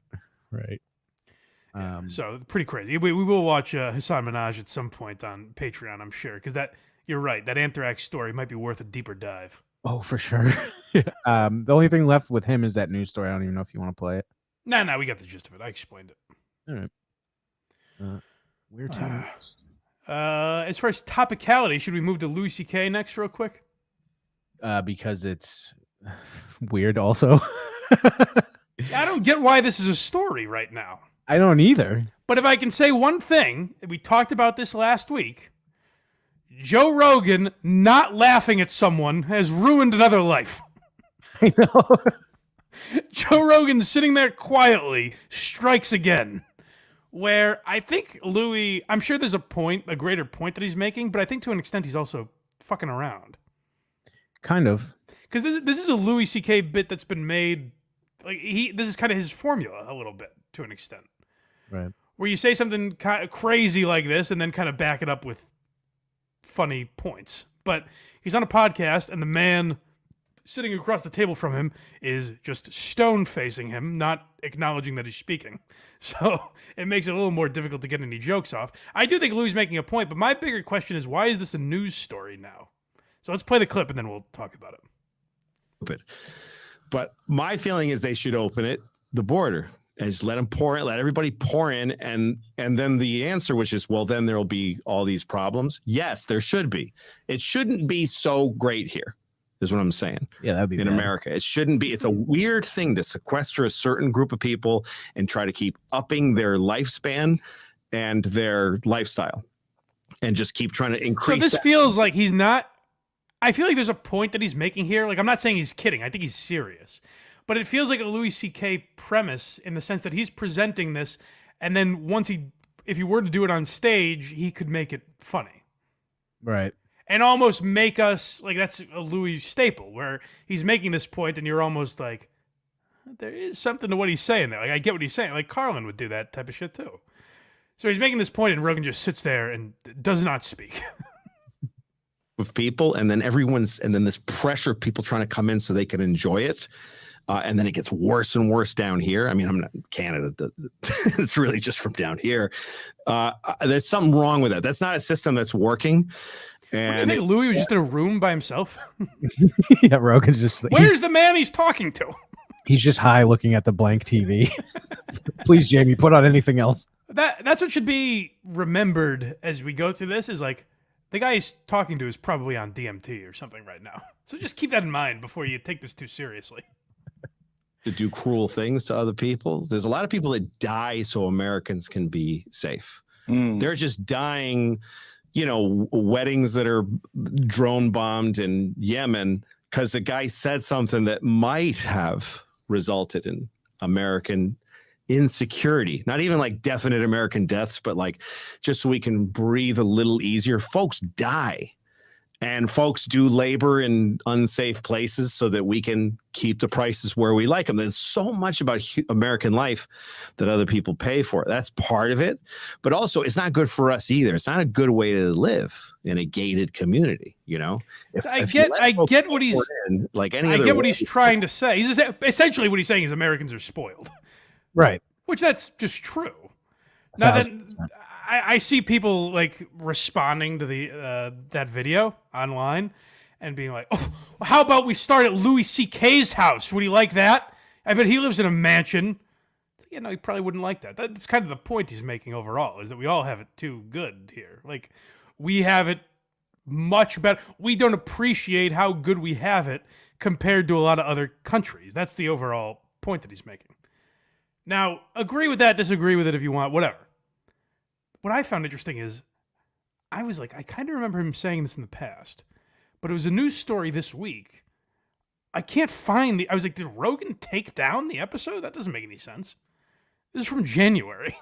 I know, from forever ago. I did this like, you know. You said Jerry talked about it the other day? I was gonna say, I do a Newsmax show every morning during the week, yes. and this somehow made the radar. What was Jerry's take? Was he enraged by it? Yeah. Of course. Good. That's good that he took it very seriously. Yeah, he's being two real. comedians talking. He's being real funny, Ironhead. Oh yeah, no, I'm sure that's always the go. That Jerry loves that. I remember, that was his thing with Chappelle and shit. Michael Che, that was a big one. Where's he funny? I don't get it. Yeah, never. Where's never. Dave Chappelle being funny? I don't know, Jerry. But yeah, Once so in a people are getting angry about this. No one's taking into account the fact that he said it 9 months ago. Why wasn't it a story then, and why is it a story now? I don't get it. Because the border crisis is bad. So Right now. Louis C.K. is not a politician. No, I know, but I'm saying the border this particular week is exceptionally bad. So it's been a story the entire last week. But I guess, are the people tweeting this out thinking that Louis C.K. changed policy that made it bad this week? Yeah, I don't know. Also, the other thing with him is Senator C.K. says, like, remember when he went on late night shows in a suit and was endorsing Hillary Clinton? Now look at him. I think that was a mistake, but I don't think that's what this is.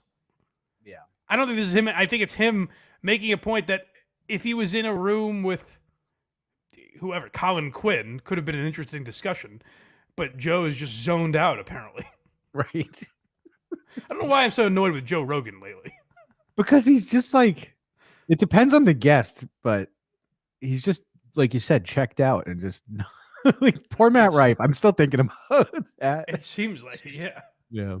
Well, speaking of Matt Rife, you want to get into Matt Rife now, real quick? By the way, the second half of this episode is going to be much more. We had fun with Hasan Minhaj, but the second half of this episode, I think, is going to be much more fun because we're going to talk about John, Dat Phan, and Tom Myers.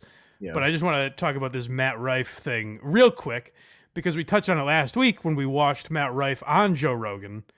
We equated him to Dane Cook. I've made this analogy a lot, that Matt Rife is kind of the modern Dane Cook, but with less charisma, it seems like.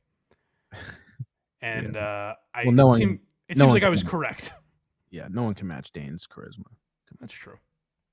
We live in a world today where, like, my buddy Matt Rife, who I've met a couple years ago, and now he's like doing this crazy world tour right now. You know our backstory, Matt and I. No, please tell me. He was 15. He saw me live in an arena. His grandmother brought me. In an arena. In the biggest venue, Hasan Minhaj wrote me and told me how amazing it was. He was telling me to talk about, my kids getting poisonous gases thrown on them.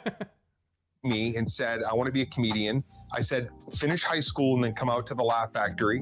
He flew out too early with his grandmother. I met him at the club. I said, go home, finish school, and then when you come back out here. So he comes back out. When he was 15. 15 years old. Wow. So then I start basically mentoring him, Tell Like It Is tour. I had him featuring for me. And I was pointing at him every night, telling people, like, bet on him. Yeah. Bet on him. But I will share We have you to blame for this, Dane. Thanks a lot. He's going to be like, see, I wasn't so bad. Funny thing. Funny though, I literally said, I was like, he seems like he's coming from the Dane Cook coaching tree. Dane's like, yeah, I've been grooming him since he was 15. Yeah, him and my wife were best friends. Sorry, that was uncalled for. I apologize, Mr. Cook. Matt's much older than his wife, so that was ridiculous. Bust his chops on this. I took him to Runyon Canyon, 2018. I said, you got to get into social media. And he goes, nah, man, no, I don't want to, I'm not, for a number. And he gave me all his reasoning. At the end of that hike, I looked at him and I said, you're going to go home today and you're going to fucking start social And you're going to make boring crowd work clips. I don't want. Yeah, he's like, of course. He's like, no, I didn't wanna. I command you. You're gonna go home today, and you're gonna ask that woman if that's her boyfriend. And here's the punch: it's her dad. You're joking. I said, you're going to let people get to know you in that way. And he went, all right, man. And it was like, I'm so glad 2018. Everything he's done, he did. Yeah. No credit taken, but to be able to see, like, hey, Yeah, but some credit taken, right, Dan? No, hey guys, no credit taken. He's done it all himself, except for the part where I told him to build the empire that he has now built. Other than the part where I gave him the complete blueprint and he didn't want to do it and he kind of did it reluctantly and then I made him. Other than that, I'm not taking any credit for this guy's success. I gave him the roadmap to success, how to do it, all that. I was kind of the wind beneath his wings, but he's the bird. He was flying. I wrote some of his jokes, no big deal. Yeah. I think you're going to be one of the people that, I mean, I'll say it now. It's like, I think next year he defines what stand-up comedy is. No, please, no, Dane. God, I hope not. That can't be. Next generation. That's bold. That's incredible. Oh yeah. I believe it's really the sky's the limit with him. Yeah. The next generation of stand-up comedy. Sir, what do you do for work? What is that even? TikTok logo. TikTok logo. The next generation of comedy. He's got Hey, I don't come where you work and knock the spatula out of your hand, pal. That's the next generation of. It was both 1978 comedy and now. Dane Cook's the man. I don't care what anyone says. Dane Cook that got too much shit. He's definitely a douche, though. Oh, for sure. Yeah. For sure. There's no mincing words there. Yeah, there's a happy medium somewhere in there. Hey, no credit taken after I spent 5 minutes completely taking credit for this child's career. You want to know a fun story about me being credited for someone's success? I don't want any credit. Here's how everything you see right now, I would say every TikTok follower that Matt Rife has is because of me. And I just want to make it clear. No credit taken. None, please. Come on. Hey, No stop credit showering me with credit. Did you see the thanks in his special on the outro? He gave me credit. I don't want it. He gave me credit. I didn't want it. I'm refusing credit for all that I did for Matt Rife. Listen, my career might be dead, but it lives in the sense that Matt Rife is very popular. That's true. All right. Finally. Not finally. We got a couple topics to get to. But I have to address this IQ test that I have been thrust into. Right. This is tough, guys. Guess what? I've been challenged by one Stuttering John. Finally, the question will be answered. You guys are going around asking family members this. For you youngsters in college, you're raising your hands and asking your professors. The question that's been on everyone's mind is, who's smarter, Blind Mike or Stuttering John? Well, it seems like maybe we'll finally put that century-long debate to bed, because John has laid down the gauntlet. So what do we have here, Craig? It was so long ago. It was over a week ago now, I think. So, Do you want to start with the Twitter chain or the one with him and Casey? let's start with the Twitter. I posted this on Blind Mike Proj on Twitter. If you want to go find these videos and watch them for yourself. So I don't know what happened. Oh, I guess I got to go back to last week. We haven't done a show since then. Mm-hmm. John, randomly on a Saturday morning, I send out a tweet saying on this week's Why Are You Laughing podcast, we discussed the life and career of Gary Shandling. So naturally, I provoked John. Yeah.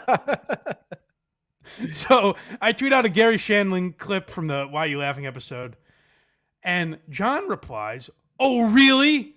I'm a blathering idiot." Now, I assume I said blithering, but I assume so too, but I can't be sure. But I don't know what he's talking. He's like, "Oh, really?" I don't mention him. Guys, this might surprise you because we were talking Shandling. Not only do I not mention him in the Gary Shandling clip, I don't mention him in the entire episode. Not once. So I don't know what he's referring to, other than the millions of times I've called John an idiot. You know what I'm saying? Like, I know what he's talking about. Yes, I've definitely said that. I just don't know what provoked him in this sense. All right, So he goes on his show and he says, he's like, yeah, someone sent me a clip where Mike's calling me a blathering idiot.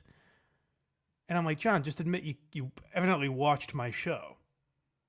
Like, no one's like, hey, did you see this Blind Mike clip? You obviously watched my show and you came across it. Like, we have videos titled Stuttering John is a fucking doofus or whatever we say. You came across one. It's fine. You can say you watch. John's one of these guys that likes to pretend he doesn't watch anyone else's shit, yet he knows every single time anyone's ever referenced him. So that gets back to John. He gets very butthurt on Twitter. Oh, and the Twitter exchange, by the way, was I didn't know where this was. Again, I know where it's coming from, but I didn't know what provoked him. So he says like that I'm, I know you are, but what am I? That's one of John's great responses. Yeah. He says, I'm a blathering idiot. You should see yourself. And I said, I'll give this to you, John. You always manage to take it all in stride. Yeah. And he replies to that, that's more than I can say for you. Oh. It's like, well, I was being sarcastic, John, but yeah, that's a good point. I You know what else, John? If you want to use this next time, just put this in your holster. I think you're rubber and I'm glue. So whatever I say to you bounces off you and sticks to me. I didn't have my paper out. Repeat that, please. I'm rubber. No, you're rubber. All right. So yeah, me and John go back and forth on Twitter a little bit, and then I think someone in the chat maybe, or I think maybe I pop in. Is this me? I forget.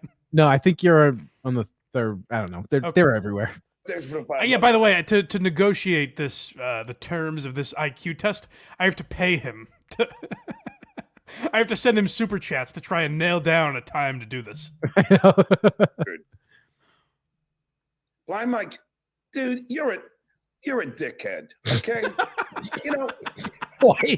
Just for anyone that's just listening, Blind Mike sent a super chat for $2 that just says, "Why do you hate Gary Shandling?" Well, I didn't understand. The man's no longer with us to ruin the memory. As I said several times on that episode, he was an innovative guy. So why are you gonna shit all over his memory by attacking Gary Shandling like on the way he did on Twitter? Oh, by the way, anyone out there, if you want to put the work in, if you could put a compilation of Dave Portnoy, Kevin Clancy, Stuttering John, I'm sure Kirk at some point, any influential people that I have liked at one point in my life calling me a moron or a dickhead. That could be a fun compilation.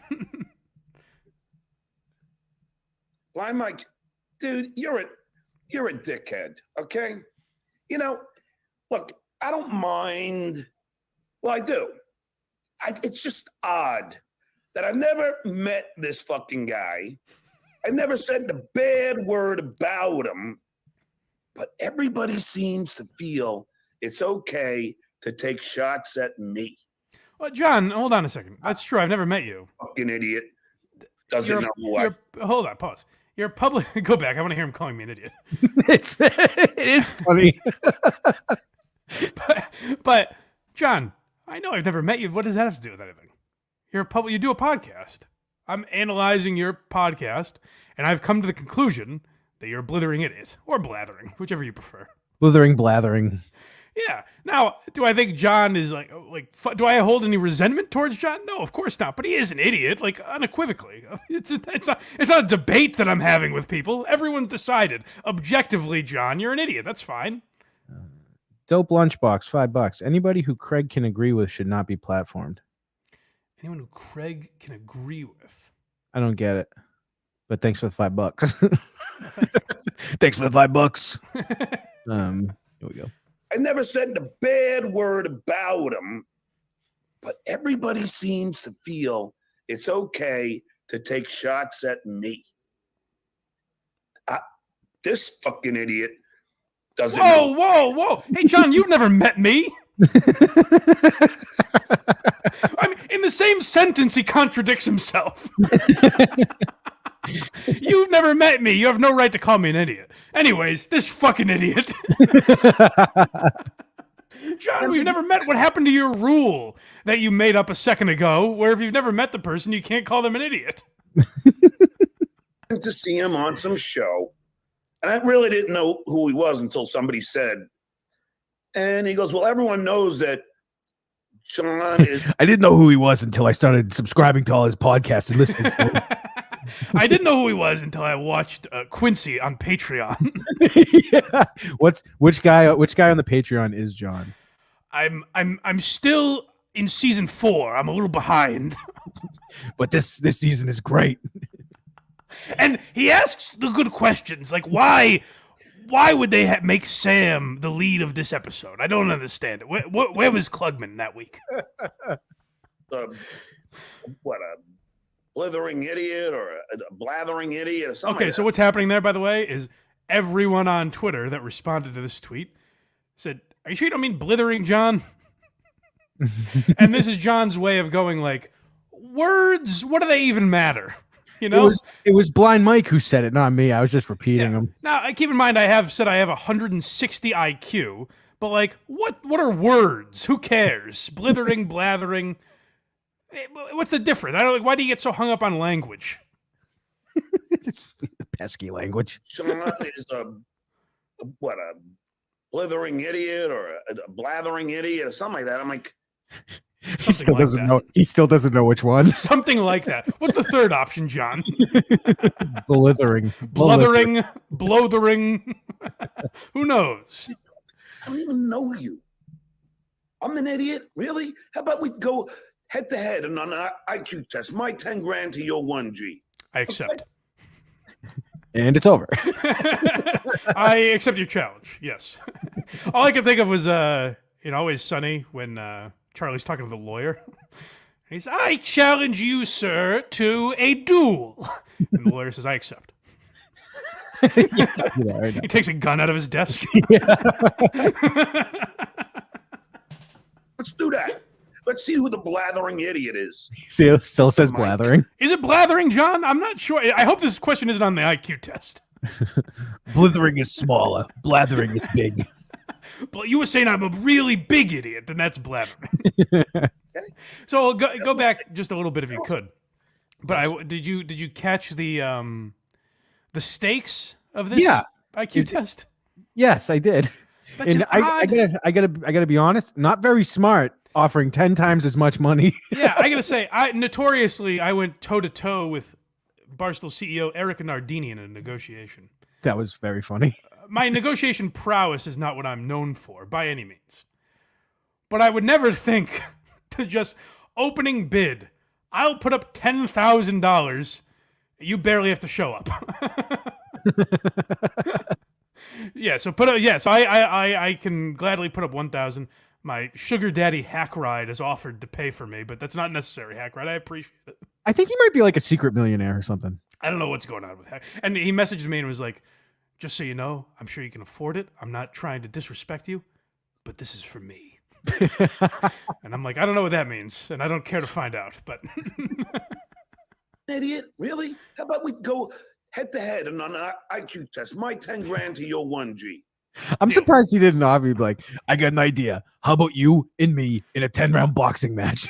Well, so here's what's interesting. I heard Carl saying this. John's been challenging a lot of people to fights lately. Exactly that, boxing matches. He realized Blind Mike might not be the wisest opponent to challenge when you're this guy who's saying, you don't go after family, you don't make fun of disabled people, all this. He probably thought challenging me to a boxing match might not be smart, so he's had to pivot to IQ test. Because he keeps saying this. I guess in the Howard Stern show, I don't know if this is true. I remember them doing the IQ test segment, like with Eric the Midget. I know Gary and John Hine had like high IQs, but that was well after John was gone. I don't remember them doing it with John. I'm sure it happened, I've just never heard it.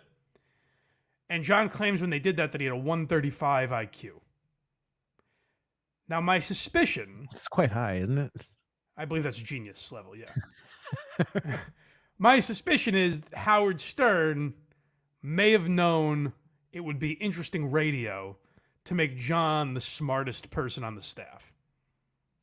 I don't know that that's true. Maybe these were vetted results and they're all above board.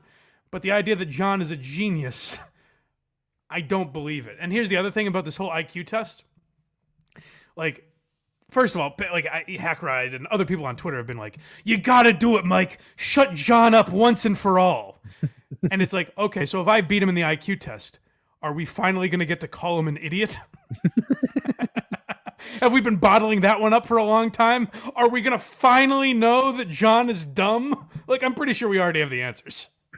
Also, the reason I'm not like, we got to make John happen because we have to make him pay up on this $10,000 bet.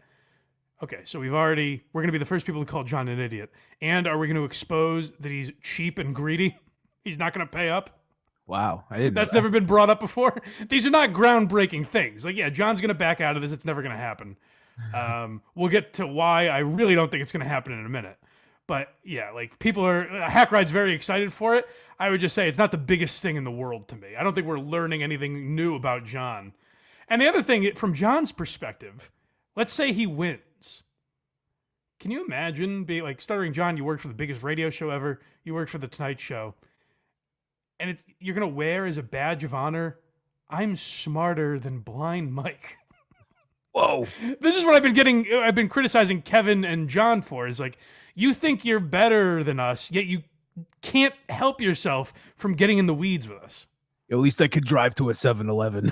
You know what I mean? Like, John, just by challenging me to an IQ test, you're coming down to my level. You're saying it would be close.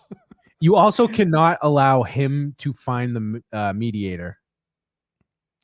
Well, that's what's interesting. We'll talk about that. The money man, a mutual friend of ours, has already reached out to be the money man, which I have no problem with. I think I probably can guess who it was. Yeah, his best friend. Yeah, maybe it was just on. Maybe it was just on Why You Laughing. Yeah. So he's willing to handle the money. So I'm totally fine with that. But we'll get to how the IQ test giver will be chosen in a minute. But let's finish up this clip. Okay, let's do that. Let's see who the blathering idiot is, Mr. Mike. Whoa, hey, don't call me by my first name. Yeah, hey, Don't disrespect me like that. Mr. Mike, can I bother you for 1 second? That's that high IQ brain where he's gearing up for an insult and he comes up with my first name. Mr. Mike. See who the idiot is. Put your money where your mouth is. Come on. Let's see who the idiot is, you blathering idiot. Come on. Take the challenge. Yeah, we'll see who the idiot is when you take 10 times what you put up. I can't buy Coors Lights, but I'll put 10 grand up for this. I'm pissed. I'm mad as hell, and I'm not going to take it anymore. Why? You said this is the first time I insulted you. You just claimed you didn't know who I was, and someone sent you a clip. You're mad as hell about that? I'm mad. I'm mad as heck. John's been doing this weird thing where, like, he's done 3 shows with Carl, and now he's so. Did we talk about this? John's doing a show in Rochester. Vinny's putting on a show at Comedy at the Carlson, an evening with Stuttering John. Oh, that's real? Yeah, March 10th. Nice. That might be where we do this IQ test. Oh, what day of the week is that? A Sunday, I think. Might have to make that happen. Yeah. So, what was I going to say? He's been very wrapped up in. He keeps saying, "Carl, you better not step foot in there, or I don't know what's going to happen." He's like threatening Carl, and says, like, if you see me, like, I'm going to beat the shit out of you. Basically, is what he's insinuating. And when people ask John, why are you suddenly so mad at Carl? Remember, this is after they've done 3 shows together. They've kind of gone back and forth between, like, being friends and neighbors to enemies. And John's like, because Carl made fun of my kids on his Patreon. And it's like, yeah, but John, you guys talked that out. Carl explained what happened. You've talked this out multiple times. It seems kind of like you're just a guy who's scared and making excuses. Which is, again, why I don't think I'm going to be strapped in taking this IQ test. But, again, John, I accept. Please set it up. Please make this happen. Keep in mind I'm blind, so I don't... You're going to have to figure that out. But he couldn't find his chair, minus 10 points. John's like, this guy, he's so dumb he can't even read the test. Yeah, someone pokes holes in it and you read it with your finger. Yeah. Just make sure it's in Braille or I don't know what they do for blind people IQs, but all right. So what's the next clip here? Oh, this is still going. Oh, this is the same. Right? Jesus Christ. Yeah. Let's see. Fucking hell. These fucking guys, man. You know, and it's Mike. Army Major did your show. Yes, he did. You know he's my close friend, right? Sure. You do. You are aware of that. So now I'm going to tell him. Hey, Richard, this blind Mike guy. Now I'm going to tattle on you. I'm going to run to daddy. Hey, John, I got to tell you, I'm friends with Richard now as well. He seems to like us. We certainly like him. It never crossed my mind to run to him and ask for his help. Because I'm a grown man, you fucking moron. You loser. I never thought to run to Richard and say, Richard, he's being mean to me. He called me stupid. Can you not be friends with him anymore? Hey, Richard, this is pretty crazy.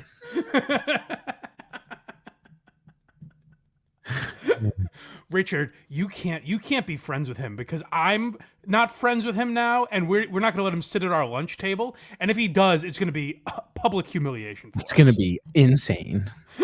It's going to be grody. Let's see here. So he talks more about Richard. He's using Richard as a pawn in his sick mind games. Yes. Blind. Oh, really? You don't think so? This is Oh, did I chime in again? yeah. You put a super chat that says you can't break Richard and I apart for $2. Oh, really, Blind Mike? Now again, John doesn't understand anything. Maybe he could make Richard not be friends with us anymore. What do I give a shit? Go ahead and do that if you feel that that's necessary. I think that's fucking horrible to do to Richard. No when shit. this guy owes you nothing. He just comes on your show for free all the time, so you can pretend to know politics as Richard makes points. But like, you know, if you can make him not be friends with us anymore, that's fine. I'm fucking with you, John. Don't you get it? Everyone watching that chat is trolling you. They're fucking with you all the time. That's what's fascinating about you not grasping it. But he's going to respond to me as if I'm serious. Blind. Oh, really? You don't think so, Blind Mike? Watch. Watch. No, John, you stop it. Don't you dare. I'm not going to tell him don't talk to you. I'm just going to tell him that you're out there fucking trashing me. He's a big. To be completely honest, he came on the show the first time knowing that. He came on and specifically said, I know you guys are going to trash John, but I don't want to be part of it. He came on in spite of that. Right. He went, it's still pretty funny. And we brought John up. Like, we talked. I made my thoughts on you clear to Richard. John, let's put it that way. He still wants to come back. And he has come back, actually, in some way. Yeah, and he will be back. He's our political correspondent. That's right. Decisions. But I'm going to tell him the truth. We have to do a show with Ojeda on like election night. Like, we have to make that happen. I would love that. But John, say it ain't so. Don't tell him the truth. Don't tell him that I think you're a drunken doofus. Please, anything but that. Don't show him my true colors that I say into a microphone every week and gone on other shows and said. Don't reveal that secret I've been trying to hide. Don't tell Richard the thing I said to him, please. This is the last video in that thread. Okay. And it starts with a $5 super chat from, you guessed it, Blind Mike. That's again, I'm already in the whole $50 or $7 or whatever I paid him. This was your challenge. You set it up, you lazy drunk. Let me give that a little context. What you said. Let me give that a little context. Someone else said, so make this, Blind Mike says he's in. Like, they saw my tweets or whatever. They said, Blind Mike says he's in for the challenge. And John said, all right, then set it up. Which, you know how that always works. You challenge someone to something and also make them do all the legwork. Right. So John wants me to set it up. Now, my point is, if I set it up, A, I'm going to be wasting my time because John's never going to do it. But B, John is going to call into question the entire operation. He's going to say that I'm working with Carl or Shuley or just on my own, rigging this in some way. He's not going to accept the results if I set it up. Now, I would also say I'm not going to accept the results if he sets it up. So I think we need a third party, and I think we know who that man is, and you can find him at March 10th in Rochester. I think maybe an intermediary needs to set it up. He may be surfing Reddits with a potato. Yes. Or, I mean, I'd be fine. I would trust Hackride. Maybe he wouldn't, but I'd trust Hackride to set it up, whatever. That's true. But you need a third party is my overall point. It can't be one of us because the other one is going to say that it was rigged in some way. Well, there's no losing if this happens. Like, if he beats you, watching It's funny. You get to make fun of me for... But not even that, dude. It'll be making fun of you for like 10 minutes, and his victory lap will be so insane, everyone will forget the results. Right. Well, but here's the other thing I keep saying is like, the badge of honor of being smarter than me. Like, what are you doing? Sweet. I've finally proven I'm smarter than Blind Mike. Most of the world would be like, yeah, no, I already thought I was. I didn't need that in writing. Matter of fact, I assumed because I can see things. So yeah, you're right. The victory lap is going to be fun. We can also make fun of me because I can make fun of myself, unlike John. But yeah, I'm not particularly worried. I think I would be fine. The man's a moron. Any real IQ test would reveal. He's been saying lately, get this. He's been saying he's a 160 IQ. So it was revealed that can I point this out right now because I just thought of it? A lot of people say that you're looking at your phone a lot during the show. True or false? My phone? Yes. Once in a while, yeah. Are you disinterested in what I'm saying? Have you lost interest? No, People say you don't pay attention. I'm paying attention. All right. I don't know if I buy it. Okay. Anyways, Stuttering John's been saying that he started by saying he had a 165 IQ. Mm-hmm. And then when people said, John, What's the max? well, I don't know, but this might give you some perspective. Okay. People said, John, Stephen Hawking has a 165 IQ. Now, there's video of him saying 165, but he replied to that by saying, I never said 165, I said 160. Like, hey, me having the exact same score as Stephen Hawking would be ridiculous. I'm 5 points lower. Theoretically, there is no limit to IQ scores. 200 is often seen as the theoretical peak. Yeah. But some have shot past that number. Like John. Almost. John will, when we give him this IQ test. He's going to shoot over 200 because he keeps getting smarter. When he was on the Howard Stern show, it was 135. Then whenever he took this one online, it was 160. Oh, yeah, the online. So now it probably is going to be close to 200. Yeah, the online ones that don't juice your numbers, so you'd be like, send that to other people. Be like, Well, hey, Rich Voss is a 141 to put that into perspective. That's right. That's right. So yeah, I send the super chat that says, "You set it up, you lazy drunk." Very nice. Now, here's what I find fascinating: is that John has wrapped himself into a pretzel yet again because he's been on this crusade. Kevin Brennan implanted in John's mind that Carl and Shuley and all these people, me, I guess, are making fun of a disabled man. So John has used the defense of, hey, when you guys make fun of me, you're attacking the disabled. Now, John's instinct was to mention my disability.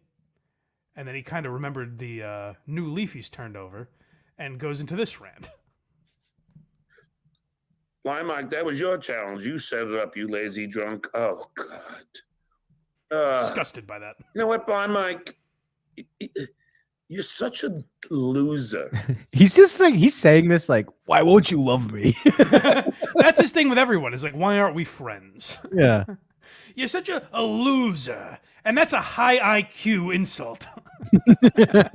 I used all 160 points to come up with that zinger. Is stutter, is that actually technically a disability? No.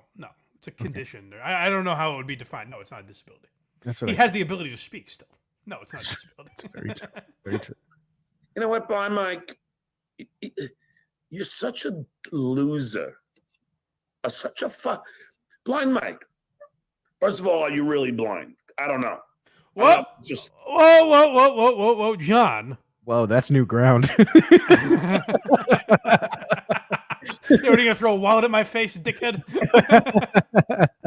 There'd be nothing This in is it. Kevin Clancy, circa 2015. First of all, are you really blind?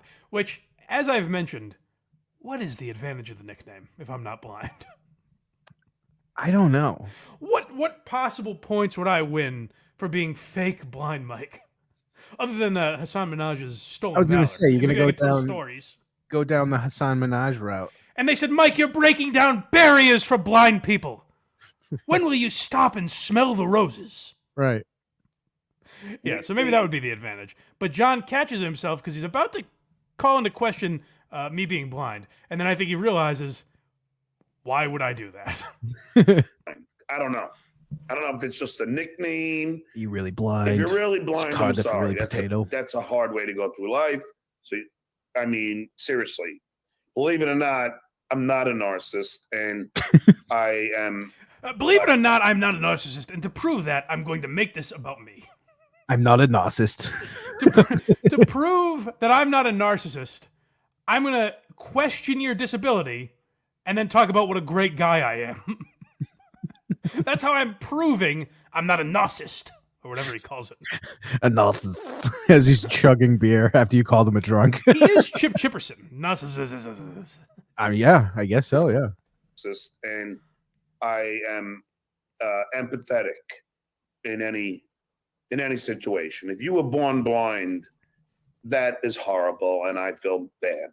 Let's go. Is he married right now? No. Back to the tape. He's wearing a ring on his left ring finger. Oh, you trashing his kids now?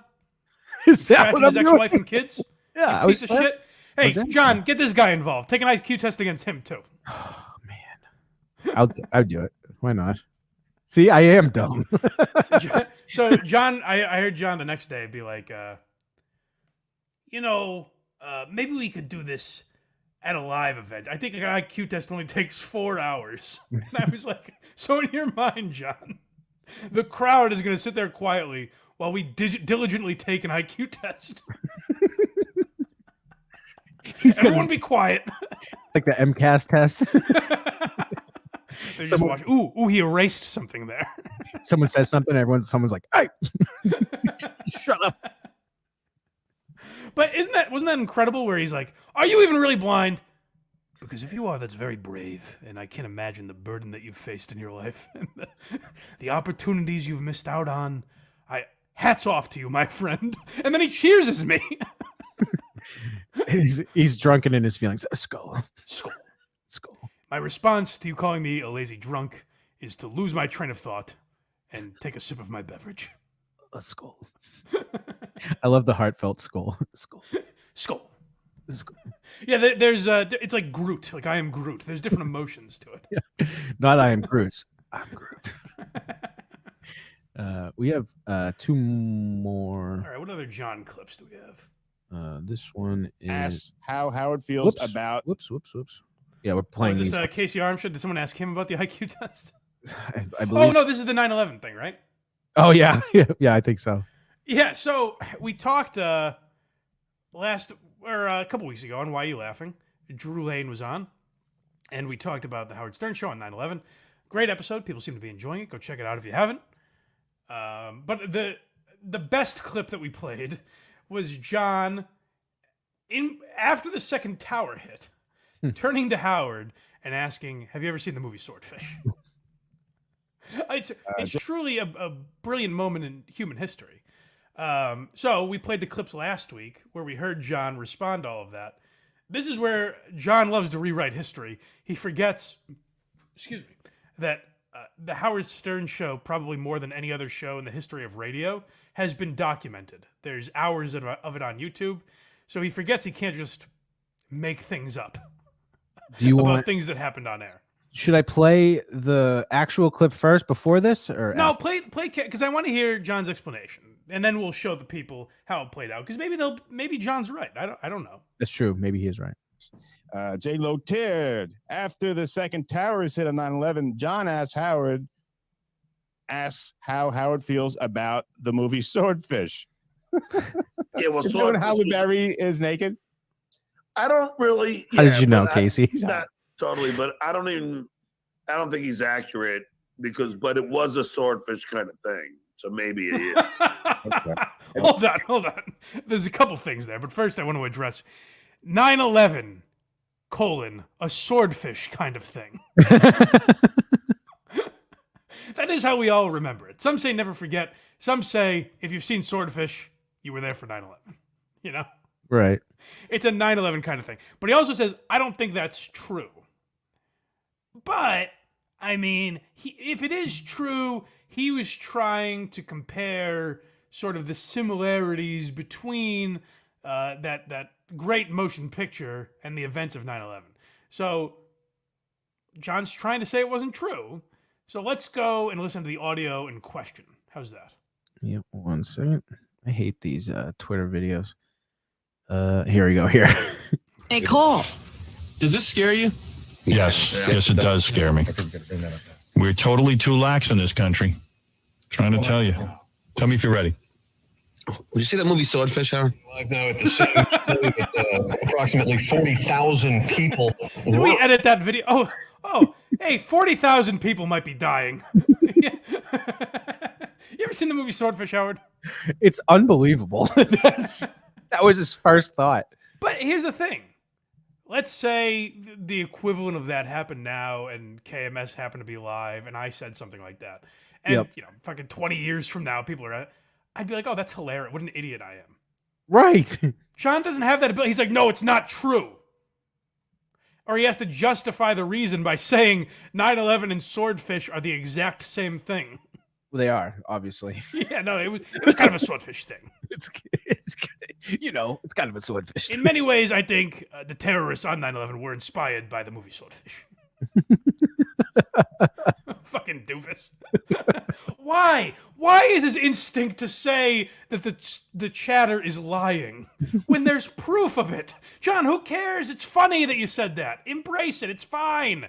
No one's mad at you. No one thinks that you don't think 9/11 was a serious day because you said that. It's just a hilarious piece of history that after the towers fell, when Howard calls for news coverage where they're literally saying, yeah, 30,000 people might have just died. And you say, Howard, you ever seen the movie Swordfish? You have to see. It's funny. Laugh with us, John, for Christ's sake. People Someone are asked me. jumping to their death, and he's like, Halle Berry's boobs. It's the same thing.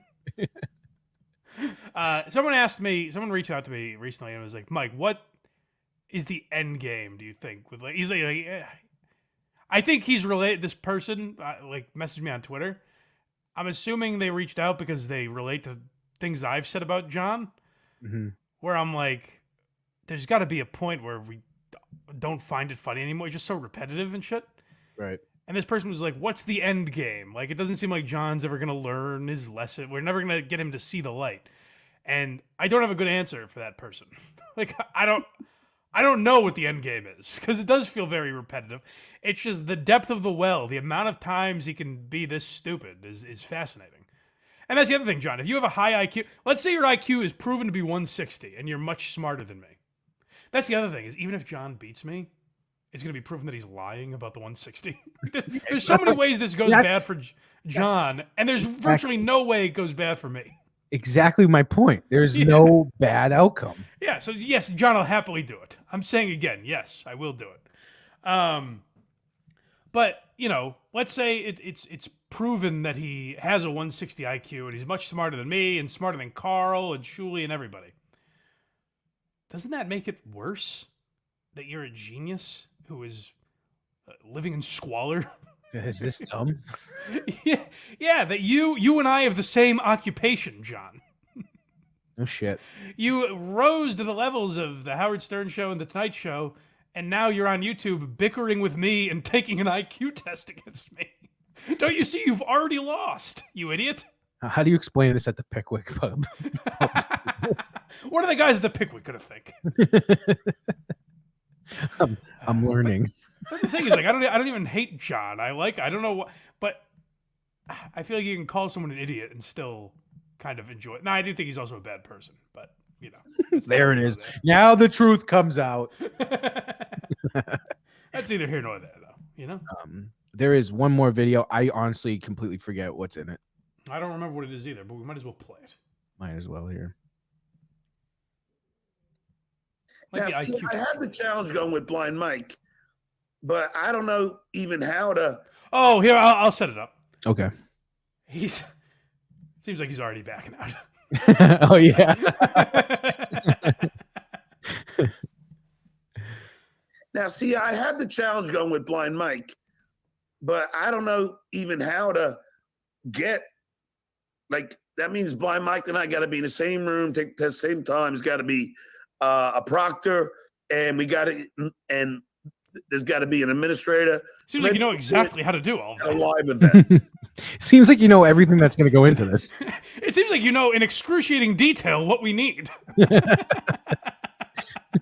But he's already like, I don't even know if it's possible to pull off. Have you done this before, sir? And I think an IQ test is 4 hours.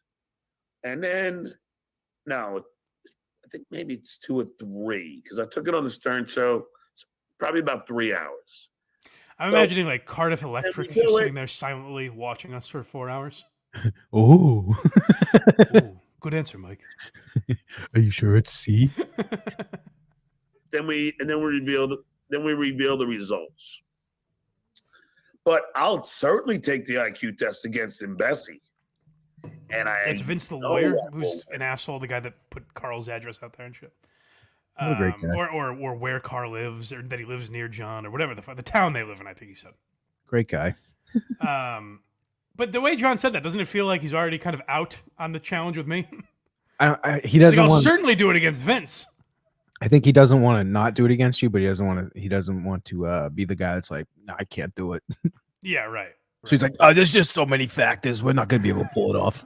Well, John, I'm saying, I hope there's no mixed messaging here. I'm in. I will do it. Yeah. I have no problem doing it. So let's figure it out, buddy. That's the thing is I'm kind of done communicating about it over Super Chat, though. I'm not paying him to negotiate this thing anymore. What do I do if I have a retort? It's like you get in this chat and you super chat us a few bucks. I have no idea how to set it up. It sounds like you have to go through the proper channels, hire an agent, get the proctor, set it up at an event. It takes about 4 hours. I have no idea what goes into this. You know what's funny is if it was silent, I think the place would sell out and sit quietly waiting patiently. There's too many distractions. I hear those Coors Light bottles opening. Someone just gives a light cough. John's like, that's it. I said there are no disruptions. Yeah, they do like the church cough. No, they were purposely, they were trolling me. They tried to break my concentration. Exactly. So yeah, we'll see. We'll see if John and his people, whoever he wants to set it up, comes through. I think Hackride is on the case. If he sends one of his representatives, then we can get it done. So hopefully that all works out. Yep. Speaking of people we're in a rivalry with, I guess me and Stuttering John are rivals now, and a longtime rival of ours would be Dat Phan. I don't even know if we're going to get through all these Dat Phan clips, to be honest with you, because there's so much here. I found an old podcast of Dat's. He was on. Yeah, the video has like 250 views. I don't know. It's called like Flappers Comedy or something. I think they do it at Flappers Comedy Club. Well, good. So it'll double right now when we play it. Go watch it.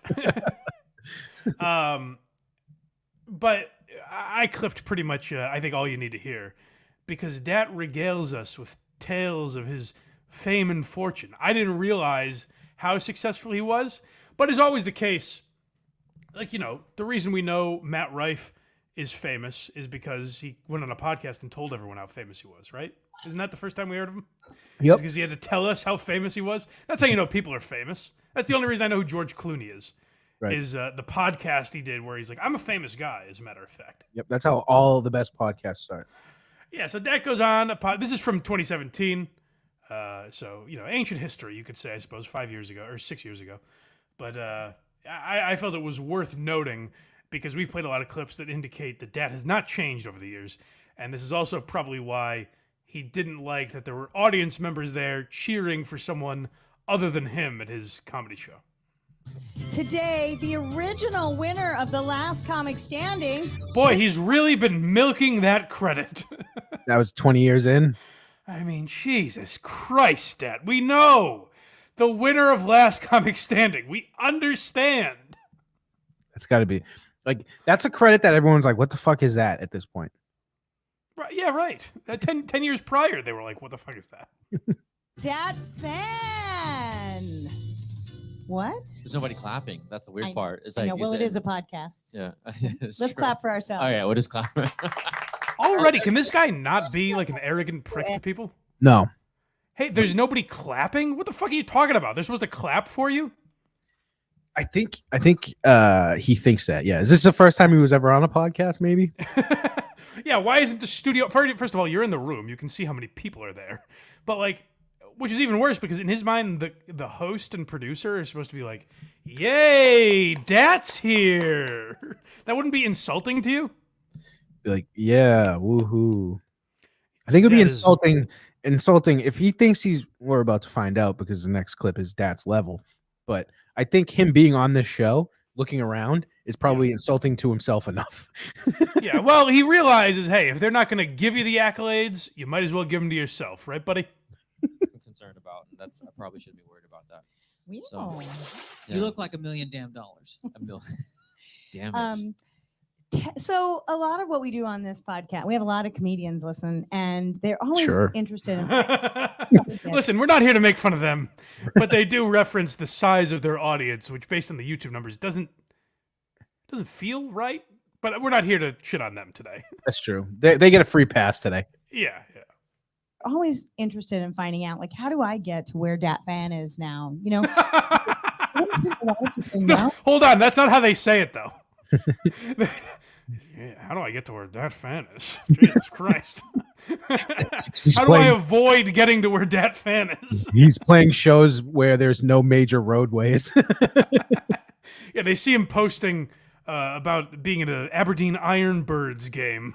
And they're like, "Wait, how do I get to where Dat Phan is?" Yeah, you guys got to catch me on this new tour. It's a great new tour. You know, it was great. I didn't send it to you because it just randomly popped up in my TikTok feed. Mm-hmm. A clip from fall of 2022. So about this time last year, where he says, "I'm gearing up for this tour I'm about to be going on." Oh my God. He was talking about it months in advance. Oh We my can't God. stop hearing about this goddamn tour. I can't afford airplanes, so I'm driving and I'm staying in the worst motels possible. In his new TikToks, he's like, I just got off the road on this tour. It's like, that was months ago. You're doing a Zoom show right now. All right, sorry. So we're hearing about the level that he's on, right? Yep. Finding out, like, how do I get to where Dat Phan is now? You know, I don't think a lot of people know your history prior to winning that. It was just insane. Or since, as a matter of fact. People seem to know that singular event in your life, kind of, and nothing else. It's weird. Oh, we didn't know anything before, and after, all we really remember is you're just fun to make fun of. Dad, here's the curious thing about you. You're a really famous guy, and people are wondering how to get to your level. Although, we know virtually nothing about you. It's weird how that works. Your Wikipedia page was one paragraph. Beard barber, because I've known you for many years now, actually a couple decades probably, but a long time. I'm only 10. Since I Come was on. a child. Yes. But yeah, and Yikes. I never feel. I can't imagine at a higher level what it is because I never really feel like I'm successful. I don't know if that's a common answer you guys get. Good answer. You're not, Dad. Hey. It's like me saying this. Hey, I mean, Hasan Minhaj will lie left and right. This guy's telling the truth, straight fire right now. I could give this exact same speech. Right. I never feel like I'm rich and famous. It's weird. It's almost like I have this acute sense of reality. Because you know, I just like anybody else. I go to Vaughn's, I go to Ralph's, I go and get my. Hey guys, I'm just like you. God, I forgot about this part. I'm just like you. I grocery shop. I need to eat. Hey, yeah, right. I mean, you know, you cut me, I bleed. I go to the grocery store. I mean, sure, I have security, but I do sometimes have to lower myself to the ranks of the civilian. Guaranteed, Dad is a guy who refers to people that aren't comedians as civilians. Oh, 1,000%. Yeah. 1,000%. I just like anybody else. I go to Vaughn's, I go to Ralph's, I go and get my fruit, and you know, and then somebody will be like, "Hey, can I?" Wow, what a human! What a human being! Dad, you eat fruit? You are what I you didn't eat. realize. You are what you eat, Mikey. Oh, and then somebody will be like, "Hey, can I get a photo with you?" I'm like, "Really?" Me? Sure. Why? Again? Photo. You know for a fact Dad's one of those guys like, not right now. Dad, this is 2017. Come on, don't bullshit us, buddy. Be You're going to the thankful. grocery store and people are asking for photos with you. Dad's like, oh God, can't I have a moment with the produce? And if you thought it couldn't get any grosser. All right, let's hear it. This is him talking about being famous more. Do you get stopped a lot for photos? Does it happen a lot? I get stopped at random times, and I just can't handle it. Well, because clearly he's not doing any signings where it would be pre-planned because no one would show up. I get stopped at random times as if someone's going to DM you and be like, "Hey, Dad, if you're walking around your neighborhood at 2 p.m. tomorrow, I'm going to swing by and ask for a photo." Of course it's random, you dickhead. They're not prepping you. This is my favorite though. Is there's no way this next part happens ever. Let's hear it. And the weirdest times is when they recognize my voice before they see my face. Oh. So and There's no shot that's ever happened in the history of time. Am I to believe this can't be right? You're telling me he's walking around doing impressions of his mother? That seems insensitive, Dad. Save it for the stage. Save the gold for the stage.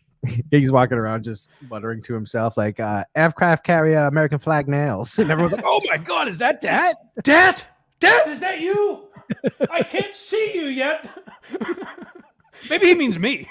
Yeah, Dad, where are you? He was a bar stool guy back then, so he had you in his sights early. Yeah. Other times, I wear like a beanie quite often when it's colder. I know this weather is a joke compared to Yeah, I try to go out in disguise so no one recognizes me. I put on a beanie and a fake mustache, so hopefully I can leave the house. But even that doesn't work. cold it is, you know. But I wear a beanie as if the apocalypse is going to happen, and plus my hair is long. I can't. Yeah, I know. Is that the sound of the apocalypse? Hold on. The one thing I like that they do throughout this podcast is they give him a lot of rim shots when he says unfunny things. It's just very funny. I'm wearing a beanie as if we've all seen apocalypse movies, and it's hack at this point that in every one they're like, guys, grab your winter caps. Yep. Yeah. When grab your beanies. When I think I Am Legend, I think of Will Smith and his beanie killing his dog. I mean, this is what we've noticed from looking through Dat's TikTok, is that anything and everything that happens to him is the craziest thing to ever happen. Like, he's literally saying, I put on a knit cap, as if the apocalypse is coming. Or it's a chilly day in Los Angeles, Dat. It's not that crazy. Yeah, dude, it's 83. How else are you going to get through the day without a beanie? All right, so he's in disguise. He's got the classic glasses, nose, and mustache on. Just trying to leave the house and get some produce. How many times is... No. Sound of the apocalypse. Like millions of people die, but there's like a drum roll going on at the same time. Yeah. So I'm really shocked when they recognize me, and I forget that I'm famous. I mean, I'm Hey, Dad, good news. So have we. I went to see Tom Myers, and you happened to be there. Yeah, you're at shows where Tom Myers is the draw. I forget that I'm famous. So is the industry. Jeez, I forget I'm famous. I can't leave the house. Damn it. I forgot how famous I was. Shit. Next, we have loose perception. Well, can I? Did you get rid of that already? I wanted to hear it again. Oh shit! Yeah, I can pull it back up though. All right. Yeah, I just want to hear the end where he's like, "It's a weird realization I have to go through. I forget that I'm a really famous guy. I am so famous." Sometimes I forget like how cool and rich I am. Let's see. Happened, and plus my hair is long. I can't. Yeah, I know. Is that the sound of the apocalypse? Yeah. Like millions of people die, but there's like a drum roll going on at the same time. Yeah. So I'm really shocked when they recognize me, and I forget that I'm famous. I mean, I'm obviously not George Clooney or anything like that, but well, that's humble of you, Dad. Obviously, I'm not George Clooney. Obviously, I'm a notch below George Clooney. Yeah, you know what, Dad? Actually, for once, your instinct was right. You probably didn't need to say that. That was obvious, actually. We didn't. No one was thinking, what is he, George Clooney level? He just has a giant crush on Stacy Keibler, I think.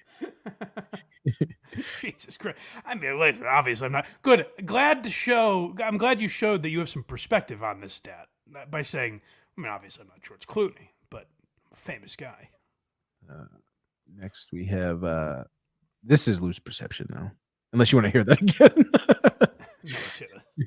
I really kind of felt famous is right after one last comic standing, and obviously I knew that 100 million. Shut up. That's the only time I let it get to me. This is what I like, is he's saying he's still famous, but there's only one time where he let the fame get to him. That's good. Yeah. Definitely not now. No, clearly not now is he letting it go to his head. Definitely not in Havre de Grace. No, we've seen no examples of it getting to his head ever, except this one time after last comic standing. Whoops. I really kind of felt famous is right after one last comic standing, and obviously I knew that 100 million people have watched to that point. Not true. And at that time, that was... Hold on. I'm sorry. You know the 100 million people. One in were every watching 3 Americans. NBC in the summer of 2003. Yeah, it got the same ratings as the Super Bowl. You're telling me, Dad, that Jerry Seinfeld would say, "I wish our finale could have done Last Comic Standing numbers." How many episodes? 100 million people. Essentially all the functioning adults Yeah. in the country watched you. Correct. That's what I said. I go, one in just about every 3 Americans watch this. Yeah, that's good. What? But again, I'm glad it hasn't gone to his head. Now, is this a 10-episode show or a 20-something episode show? Last Comic Standing? Yeah. I would guess like one of those like 16. I think it was like for the whole summer. It's one of those shows in the summer. So like America's Got Talent, it pretty much goes from May to September or something like that. There was. I'm trying to. Oh, here we go. Episode list. Let's find out. I'm curious because I guarantee you he's like 100 million people. He's counting all of it together, maybe. Yes, that's right. Which at that time there probably was 7-8 million people watching per episode. Probably. Yeah, so if you do 12 episodes or something, you can get there pretty quick. Yeah, there was 11 episodes. So 10 million? That can't be right. It's close. I'll bet it's close. Because you got to remember, this is 2003. Yeah. So being on NBC, there's a lot of people watching that. 10 million would be kind of like low at that time. That's true. You know? So yes, add them all up because no one watched back-to-back weeks ever. Yeah, I got episode 7 and that was all I could watch. Yeah. So a whole new group of people comes in every week and then they filter out and a new group comes in the following week. So 100 million people watched them. I'm going to hit play on this and then look up the ratings because now I'm curious. Okay. People have watched to that point. And at that time, that was crazy. It was crazy. Nobody knew what it was. Video Crazy. or anything Right. like that at that It was time. reality. Hold on. Why is she play like lady? I'll help you wrap your mind around it. He's lying. At that time, that'd be crazy if 100 million people were. No, you're right. That would be crazy, and it didn't happen. So let me help you put your mind at ease. At that time, that was crazy. It was crazy. Nobody we didn't knew have what it viral was. video or anything Right. like that at that It was time. reality shows was the very beginning of it. Nobody knew. I mean, I'm the season 1 winner. And We know. We've heard that. Jesus Christ. Oh my Yeah. God. Did you know I won that? Yes. Did you not hear how we brought you on the fucking show, idiot? I imagine when like he walks into a room, his wife has to introduce him that way. Let's- Hey, I'm Katie, and here's season 1 winner of Last Comic Standing, Dat Phan. You know what we didn't talk about enough, I don't think, in retrospect, was the intro that Tom Myers gave him at that show. Meaning how? He's screaming. He's like, "Here he is! There he is. Oh. Like the big. It's like Gaffigan. Gaffigan doing the Pope. Exactly. There he is, the leader of all the Catholics. What a pope! What a Pope. Gaffigan was funny, man. I don't know what happened to him, but I know. I didn't see his new special. I shouldn't say I don't know what I've heard bad things, but I haven't watched it. After a while, it's been 14 years since then. Wow. Yeah. It's 2017, 2003. Pretty funny. And This guy doesn't even know when to hit it. It's like we were hitting it. Yeah. I forget that I'm known. And plus, there's a lot of other famous people in the city, so it's just really kind of easy. I'm just a small fish in a big pond. Listen, I'm not here to compete with Affleck and Damon and all these big names. I try to be a regular Joe, Yeah, you know what it is. easy to lose your perception of what it is. Well, how long? Really, It's easy to lose your perception living in LA. Yeah, it's easy. It's easy to lose your perception. It's like I kind of am Kevin Hart. Okay, no, you don't have to prove to us it's easy to lose your perception. You've done that. Next we have Drunk with Power. Oh my Mark God. Norman ends his sets by saying I'm Kevin Hart, which is a joke. Mhm. Dat is metaphorically saying it for real. Yeah, It's yeah. like- we're He's the like, same. no, I'm essentially Kevin Hart. You get that, right? We are the same person. Sorry, what is this? You were drunk with power. Well, this is guys. Again, I probably don't have to tell you. you know that when you win season 1 of Last Comic Standing, which if you haven't heard, Dat has done. When you win season 1 of Last Comic Standing, I mean, you go mad with power. We were talking about Louis J. Gomez earlier in the show. Imagine if Louis J. Gomez, who tried out for Last Comic Standing, imagine what Bobby Hutch would have dealt with if Louis had won Last Comic Standing. My God, the maniac that would have come out of that. You know, I had my crazy years where I was partying and all that stuff, which after. which is why I don't party now. Yeah. And I had my growing periods. I had times where I was slightly corrupted from the power. I was drunk with power. I went through a lot. Come into my office and close that door behind you, sweetheart. It's like not even funny at this point. I'm Dat Phan, damn it. You are?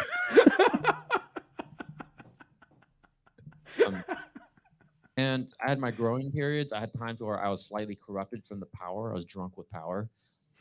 I went through a lot of learning phases right after Last Comic Standing. Oh, thank God. Thank God you sobered up from your power trip, Dad. At the time, so he yells to his assistant, "Get me President Bush on the phone." I need an endorsement. Sir, that's not possible. Do you know who I am? Just tell him Dat's on the line. Tell him season 1 winner of Last Comic Standing, Dat Phan, is on the horn. I'm surprised he didn't try to go the route of like Madonna or Seal and just go by Dat. That'd be great. I was so drunk with power. Imagine him strung out on his couch. I'm so known to the public. I'm powerful. I love when he does this. This next one's called Going to War. Oh, well, this we've heard these sort of analogies before, and essentially, Dat is, he's drunk. He's the most powerful man in the country, which kind of makes him the commander in chief, and so he knows what it's like to be entrenched in battle, the battle of laughter. He was in the Viet Cong. Yes, I've heard about your method for years. I've seen your notebooks and I've seen your graphs, but I'm actually quite excited to listen to you teach it. I hate to say this, but I'm passionate, almost more passionate about teaching right now stand-up comedy than actually doing it. Because it's the only job I can get that's close to comedy. I hate to say this, but I care too much. I hate to say that I've kind of been forced into caring more about teaching than comedy. It's the only thing that keeps the lights on because I'm famous. Even though I'm so famous. Oh, do you have a house? No. I hate to say this, but I'm passionate, almost more passionate about teaching right now stand-up comedy than actually doing it. And because I've done it for 20 years. And to me, doing stand-up, like let's say this room, as we had many times, is packed in this room. This room seats like 200 something. Well, we've never been performing, but we do know what it would be like if it were packed. You guys know when you're sitting in the audience and the room is filled, right? Not when we're on stage, but So with this room, when it's packed and you get up, your job is to come in and kill, just destroy up there and do the best you can. Oh, and it's just so annoying because the crowd is always chanting, "Dat, Dat, Dat." And it's like, guys, can't I just shop for my produce? I like how he's like, yeah, you got to go up there and you got to kill in front of that audience. And then you're like, this audience fucking sucks. I'm like, oh, great. Now they know what I look like and sound like, so they're going to follow me to the store. Right. To me, that is a battlefield. Seriously, but it's a battlefield, right? Yep. But it was so great when I was teaching the class where there was, say, just 14 students in here or 20. This is Nimrod 71 in the chat. He's Asian Doug Bell. Perfect. Perfect. That's a great. That is legitimately exactly what it is. Me and Kinnison were up there just fucking crushing it, man. And they were like, Dad, you're the best. Yeah, you're the best. You know, you walk up. They look at Kinnison, they'd be like, who's this, your opener? Yeah, the only person that signs more autographs than me is Clooney. Dat Phan, ladies and gentlemen. Seriously, but it's a battlefield, right? Yep. No, but it was it's so not. great when I was teaching the class where there was, say, just 14 students in here or 20 instead of 200, right? And now I call the 200 that I'm used to. Now, because now instead of getting up there and just doing the formula, I could be in front of the students and go, okay, guys, there's a battlefield that you're going to go on one day. I need to prepare you the best I can. I mean, I hate to approach things like I do to war, but I've always. It kills me to approach things like war, but that's the only way I know how to go about it, baby. I can't bring myself to do this. He also, I didn't cut it because he kind of fessed up and had an accurate timeline, but he's talking about how, so his family left Vietnam at the end of the Vietnam War. They escaped. Mm-hmm. Dad was born in January of 1975. The Vietnam War ended in April of 1975. And Dad's like, yeah, I was there. But he's like, to be honest, this is the great word. This was his honest moment. He's like, I really only have a few memories of that time in Vietnam. When I was 3 months You old. were 3 months old? You remember that? God. Next, we have. I was protesting the war. I came to America to protest. But to be honest, I don't remember much. So Next, we have big lessons. yeah, well, good. He is a teacher, so it's about time we started learning something. That is right. He is a teacher. What made you do? I mean, was it Commies? this tragic upbringing that you think made your mind think I've got to get relief? What made you do this to us? Why do you feel the need to put us through this? Why have you done this to comedy? Explain. Well, hopefully, we're just going to use your giant name, as you say, to get our YouTube channel monetized. We're gonna have you on, Dad, and we're gonna skyrocket all the way up to 250 views in 6 years. This and make fun or have some fun here. You know, they say 3 of the biggest lessons in your life is 1, being poor, 2, having your heart broken. Hold on, pause, Pause. and go back. I did. 3 of the biggest lessons you could have in your life. This is what he has used to motivate himself and reach these heights. Mm-hmm. 1, being poor is one of the biggest lessons. Yep. 2 is having your heart broken. Mm-hmm. What would you say is the 3rd lesson? Putting on your army boots and just strapping up and going to battle. It's possible. Now, this is something that Dad has taken to heart, and he's lived his life by this code. So let's hear what the big, important 3rd life lesson is. He's about to espouse this. This is something everyone can take from, and something he teaches his students. So let's hear about it. The biggest lessons in your life is 1, being poor, 2, having your heart broken, and then 3, I forgot what it was, but like.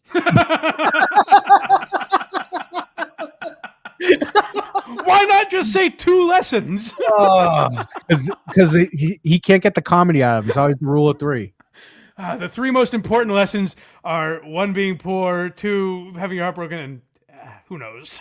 some other bullshit. The 3rd one wasn't even important. That's how big the first 2 are. Yeah, 3 redo 1 and 2. Why not say there are 2 lessons? The 2 biggest lessons I've learned from. Well, also, those aren't lessons. They're things you can learn from, but those are just life experiences. Yeah, from what I being know. poor and having your heart broken are not. They lead to life lessons, but they themselves are not the lessons. No. It's like, oh, this is how I get my heart broken. Be a terrible boyfriend. Yeah, I know. I'm sure it's happened to a lot of comedians. But the first 2. This guy's drops are fantastic. They get a little obnoxious if you watch the whole thing, but yes, I agree. Here we go. A rifle analogy. Oh, this is his famous analogy of disassembling a gun or whatever the fuck he's talking about here. You remember the guy's constantly in battle, so of course he knows how to build weaponry. It'd be great if you had veterans plates. So I basically save my X-Men powers for when I hit the stage. But when I'm off stage, I think like. Oh, hold on. Holy fuck! If I can add a little douche context to this. You don't have to. He's talking about how he's equating comedians to superheroes. Yeah. And he's one of the X-Men. So I basically save my X-Men powers for when I hit the stage. But when I'm off stage, I think like a producer. And I think that really throws a lot of people off. And I get a lot of amateur comics trying to crack jokes with me. And I feel bad because he's a cunt. Like, seriously, a bunch of amateur comics. Oh, you think he's a cunt now? Listen to why he feels bad. I know what he's about to say, but like, it just hits me every time. A bunch of amateurs, like these, they're probably all better than you, you fucking asshole.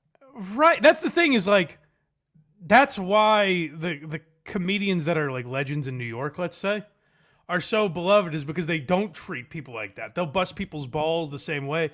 And like, this is what he never quite learned with Patrice and Voss is they were treating Dat as a young comedian like one of them. Right. By busting his balls and making fun of the accents that he does, they were trying to like groom that out of him in a weird way.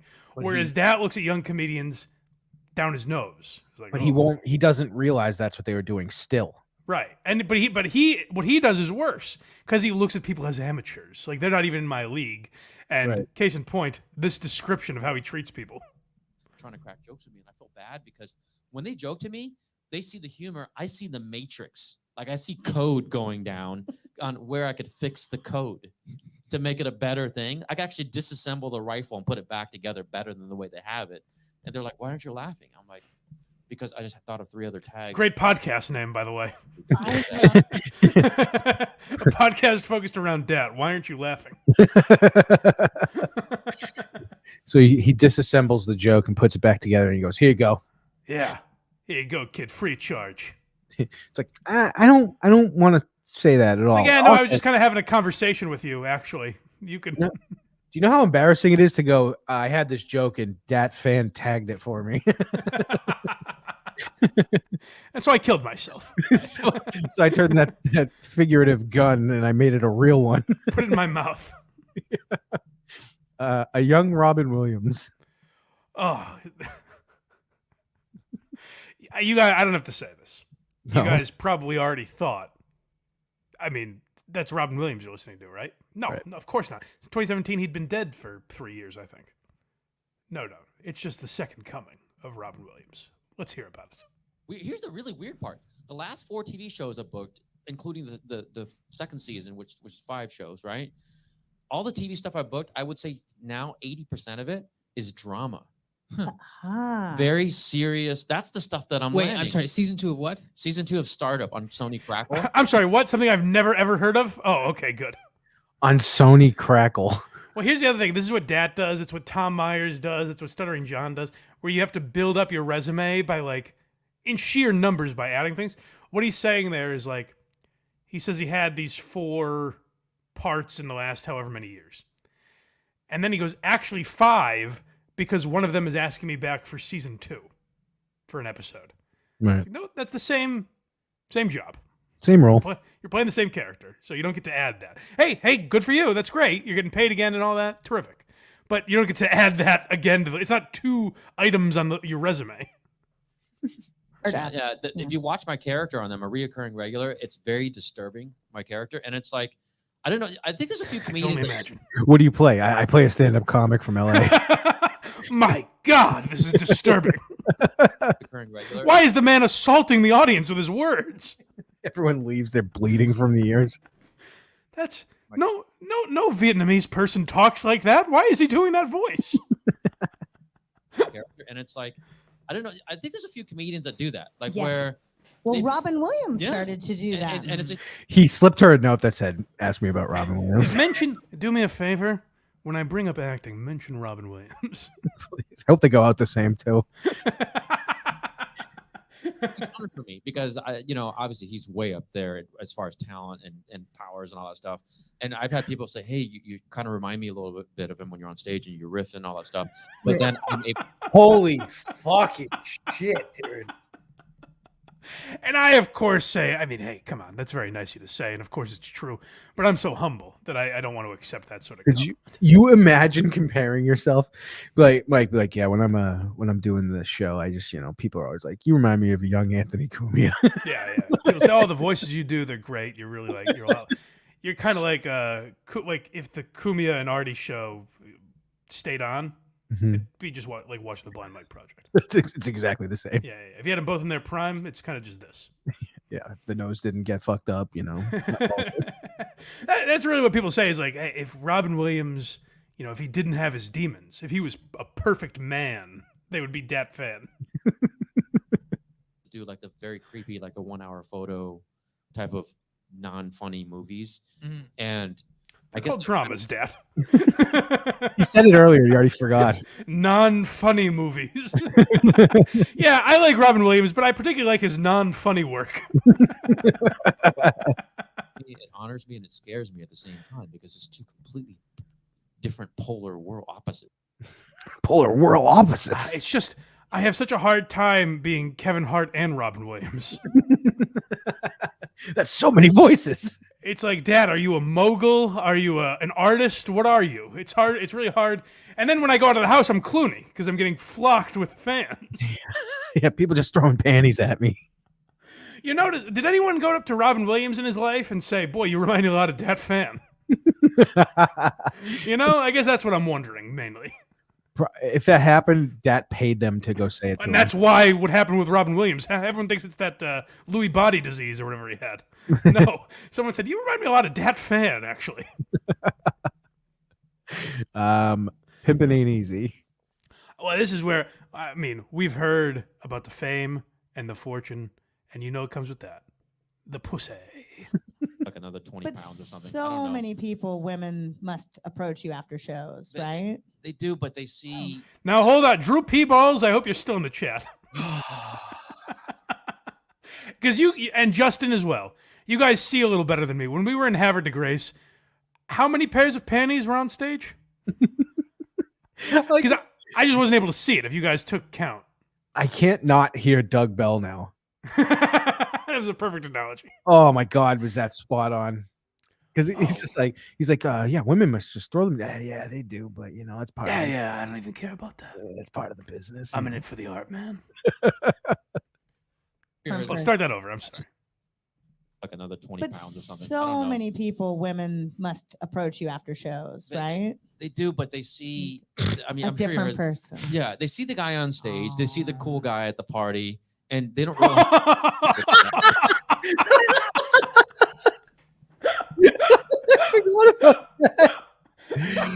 Hold on.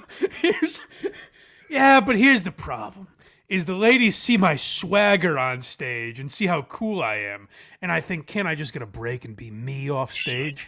This episode's called Asian Doug Bell. Can I just get a break from being the cool guy? You know? Hey, Henry Winkler didn't have to be the Fonz all the time. You know? Exactly. They do, but they see. I mean, A I'm sure you different heard- person. Yeah, they see the guy on stage. They see the cool guy at the party, and they don't realize I formulated that from a kill formula. Oh my God. Oh my fucking God. If he comes out in like a year or two and he's like, my entire career has been a giant troll, I will switch everything I think about him. He's Buddy Love. He created he's the Nutty Professor. He created a formula. He drank the magic potion, and he's just a fucking beast on stage. He's got swagger coming out his ears. This is so bad. So He's- douchey. He really is. We've made a lot of comparisons today, and I've never seen one man encapsulate like Dice, Dane Cook, and Anthony Jeselnik all in one man. Just a kill formula. How does he do it? How do you get so cool, Dad? Tell us about the kill formula. Android act that I created, right? Which is based on my life. But then when they see the real person off stage and I want to watch Law and Order, you know, and they're like, oh. Can I just relax? Do I have to be so cool all the damn time? Did you hear him though? He's like, yeah, they see the cool kid, and I just want to go watch Law and Order, and they're like, oh. Let me hear it again. Never mind. Maybe you should. But then when they see the real person off stage and I want to watch Law and Order, you know, and they're like, oh. Maybe you should build that into your set. Yeah. You said, I just want to take a And moment like, here. like, Dad, why you date the white girl? But I watch Law and Order, ladies. Why, if- Dad? Why I'm gonna didn't- channel Patrice O'Neill. Do you have a fucking alarm that just went off that you had to do that voice? It doesn't fit in this context at all. Because he said white girl too. Like, Yeah, he says he dates white girls, and yet he's giving it's the only voice he knows how to do. He's a fucking goofy tick. He might have Tourette's. maybe he might. Very serious. Just to let you know. So it's Like just spend 2 minutes on stage as who you are off stage. So like, but do it towards the end. But So they're here's- already in love with you. I hope this guy's fucking with him. I know. Because otherwise, what this guy is saying is like, hey, you're so cool. Can you take a break for a couple minutes at the end and be like, guys, this swagger does end somewhere. Can I just watch Netflix? Please tell me it ends. LA is tough. We Listen, can learn this. At the end of the day, you guys know me as a party boy, you know, a bit of a button pusher politically, you know. I'm always walking right up to the edge, but not over it. I will never cross. But also, like, you know, I'd like to catch up on Ozark. So why can't I be that guy too? You know, right? No, So we- LA is it's tough. We can learn this kill formula. We can learn right? the kill formula, Okay. but I'm telling you, actually, no, it might. he's handing out the fucking Bugs Bunny Space Jam like magic stuff. Did you hear what he said the kill formula was? No. Listen. But they know. So but we- LA is it's tough. We can learn this kill formula. We can right? learn the kill formula, Okay. but I'm telling you, it's gonna get you less poon. Oh, Well, actually, no, it never might- mind. Never mind. I thought he said the kill formula. That's poon. No, but hey, like this is his struggle. Is like he's developed this kill formula, but sometimes it's gonna turn the ladies off, man, because you are just pushing the edge on stage, and the bitches can't handle that. Nothing screams ladies man like calling it poon. I think he's saying the kill formula is such a pussy attractor that at the end of the day, it's worse for you because they think you're so cool. That's right. And you're And really not. You can't you're really be that not. all the time, you know. That's right. This picture I see of him, I'm gonna put this up real quick because the video is just a picture from that day. Okay. Here's how Dat Phan looked while doing this interview. just so you have it in your head. But this last we have two more. Back to War is this one. Okay, good. if you end up dating actresses and actors, you know, they're hot. But if you think, but I just want more. I need more than that. I need substance, man. It's just tough banging this hot pussy night after night, you know? Poon. Nah, pussy's gross, man. You need poon. Isn't there something more out there, man? if you end up dating actresses and actors, you know, they're hot. But if you think actresses and actors, I date both. I go both ways. Guy or girl, I don't care. No, why are you Asian? You made a flub. You accidentally said actors and actresses. Hilarious. Why are you Asian now? Why is it the over the top accent? I don't know. This guy is insane. Actresses, right? It's a dangerous mind that he has. Here's one compliment I'll give Dad. It seems like he's harnessed it into a way that he doesn't have bodies in his basement. But like he's right on the cusp of that, I think. He has the mentality for it, but he hasn't. Yes, absolutely. got it. Yeah. It's like almost like being with your fellow soldier. You're in the trenches with them. So you're both every day, like you're trying to audition, you're fighting the battlefield, and then now you're trying to date each other. It might happen, but it's just. Is he comparing himself to actors and actresses now? Yeah. He's saying any two famous people when they're together. Yeah. It's exactly like, two Marines that are married. Yeah, you say semper fi to each other. Yeah, it's it's exactly like kids who both their parents might be gunned down in war because they're serving the nation. That's exactly like being the children of Ben Affleck and Jennifer Garner. It's the same thing. Exhausting. I think it's. I'm getting exhausted and worked up just telling you about dating and making my bed smaller and my condoms rotting. And just basically, I would imagine. Are you pussy hound or not, Dad? What's happening here? His condoms are rotting. Is that a thing? Well, he here's the thing: is like guys like this, they know self-deprecation is good for comedy. Well, I mean, he's a scientist, so he's got that all measured out.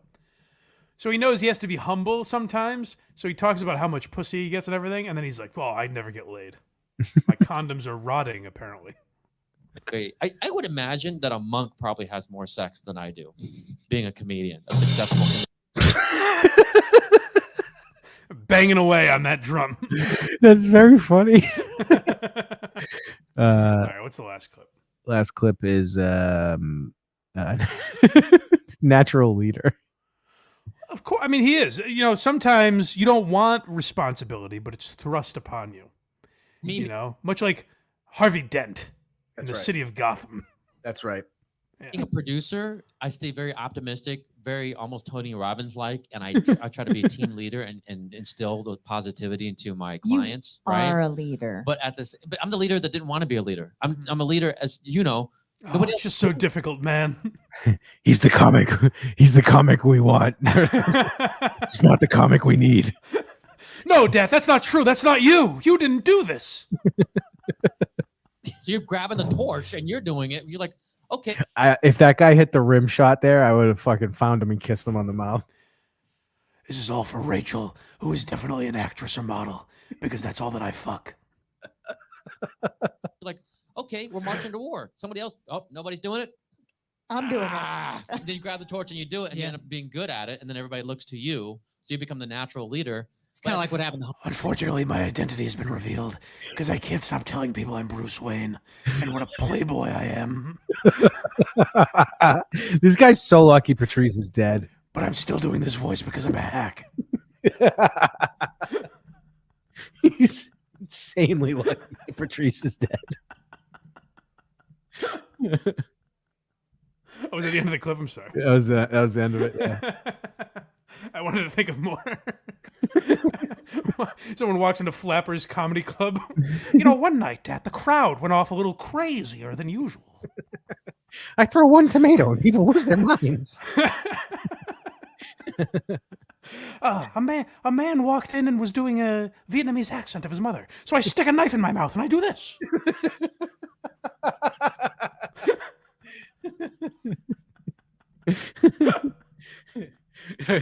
He's like, I really like people who tell jokes. You're gonna love me.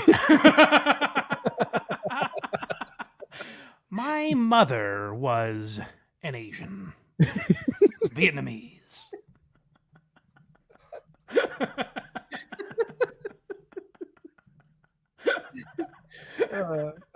All right. Hey, here's the benefit of not having put out Shaw as Batman yet. We have the Joker. we have the Joker.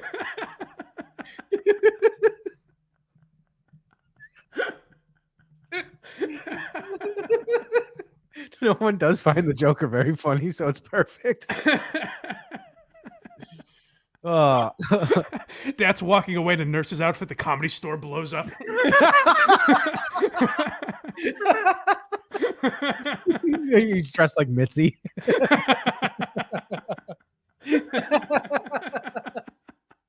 That is so funny. He burns a pile of Joe Rogan's money.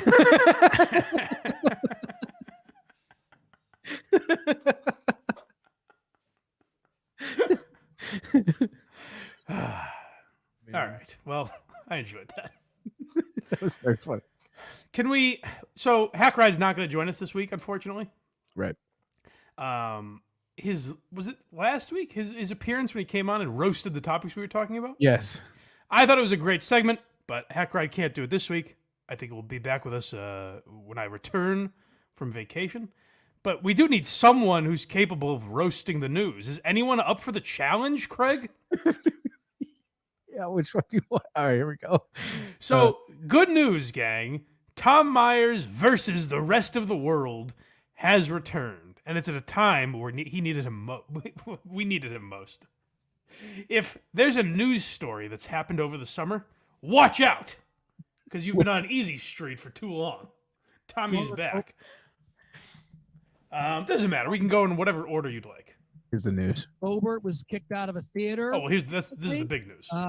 This for being generally disruptive. How embarrassing is it for her to be kicked out of a venue for not being with a significant other who exposes himself? No. Wait, what? I don't get it. Explain that. You're the political guy here, Craig. Explain that to me. I'm going to rewind a little and listen again. Real close. Generally disruptive.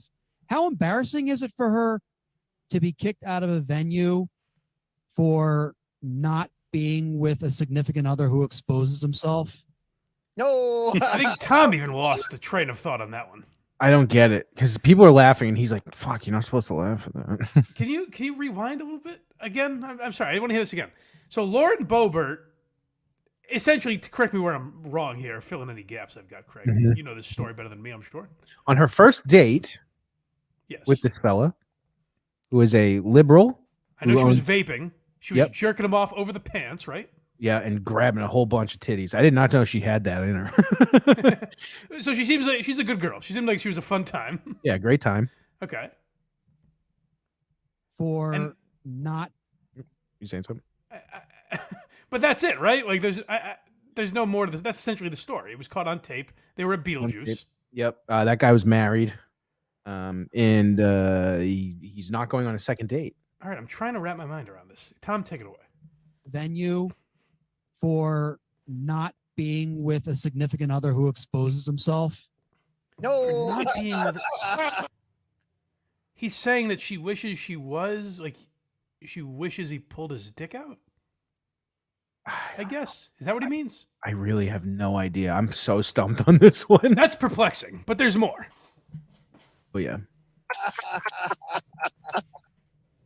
The embarrassing thing is she was kicked out of the Beetlejuice musical. Like she was kicked out of something that's for kids. Okay, hold on.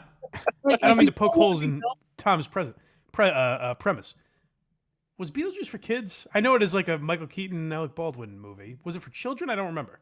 Well, usually Broadway is not, I would say. That's why I was a little confused. But like, is The Lion King was for kids, I guess. So was Beetlejuice for kids? I genuinely don't know.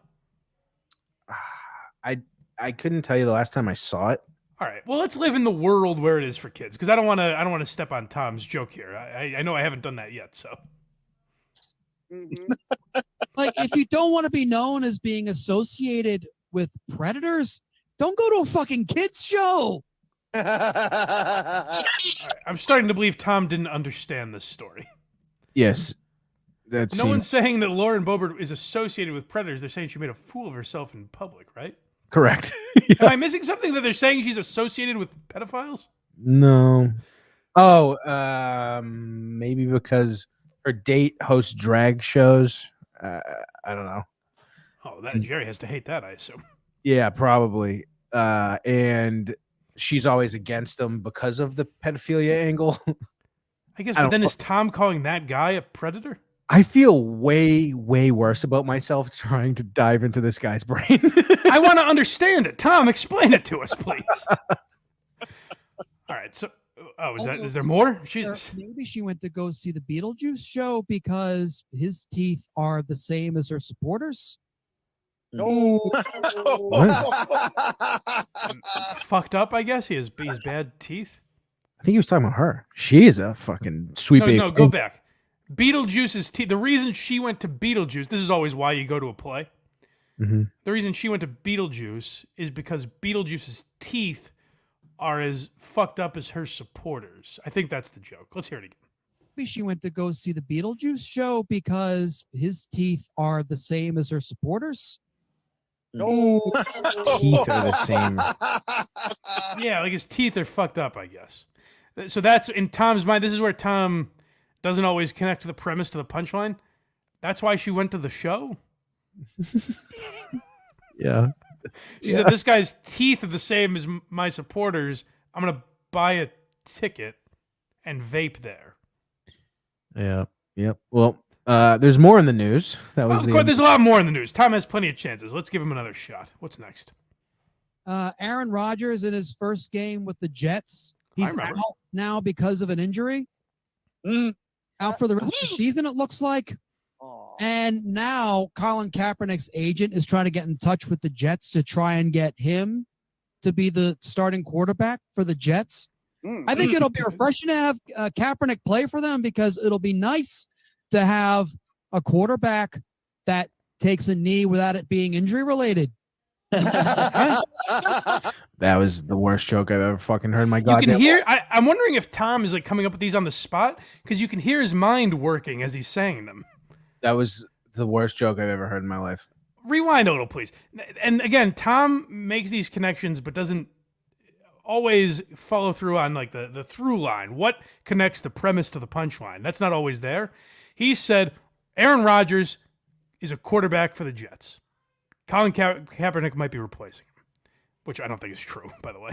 But Colin Kaepernick kneels. That's what we know him for. So let's just say the word kneels, and we have a perfect joke. Yeah. Colin Kaepernick's agents did reach out to the Jets. They declined. I assume so, yeah. Colin, you got to give up the dream at some point. It's been, 8 years? Yeah. Not very good. I think it'll be refreshing to have Kaepernick play for them because it'll be nice to have a quarterback that takes a knee without it being injury related. I don't even get it because that's not. If you take a knee, that means you're running out the clock. It's like victory formation.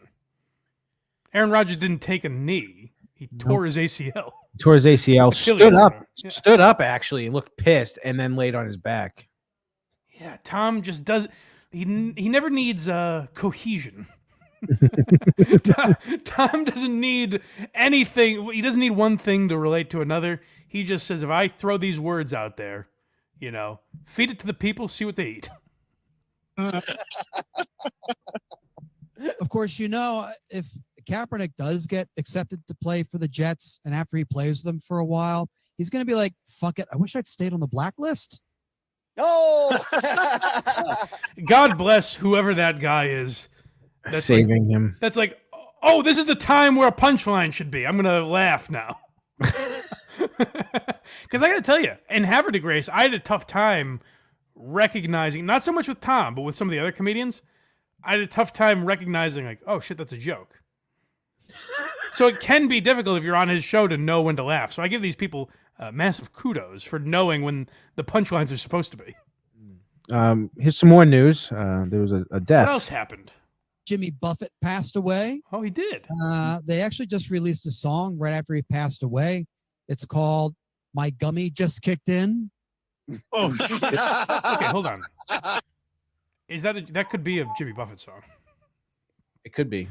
Like that's not a. Is that what's the joke? Like a modern day, like weed's getting legalized now. Jimmy Buffett having a song called "I think the gummy just kicked in" would not be insane. It would not be insane, and I don't know if the joke is he's not dead, he's just really high. Is that the joke? Is it? I hope not. I really fucking hope This not. is like, what? Two idiots like us trying to break down Tom Myers must be what like the case is like.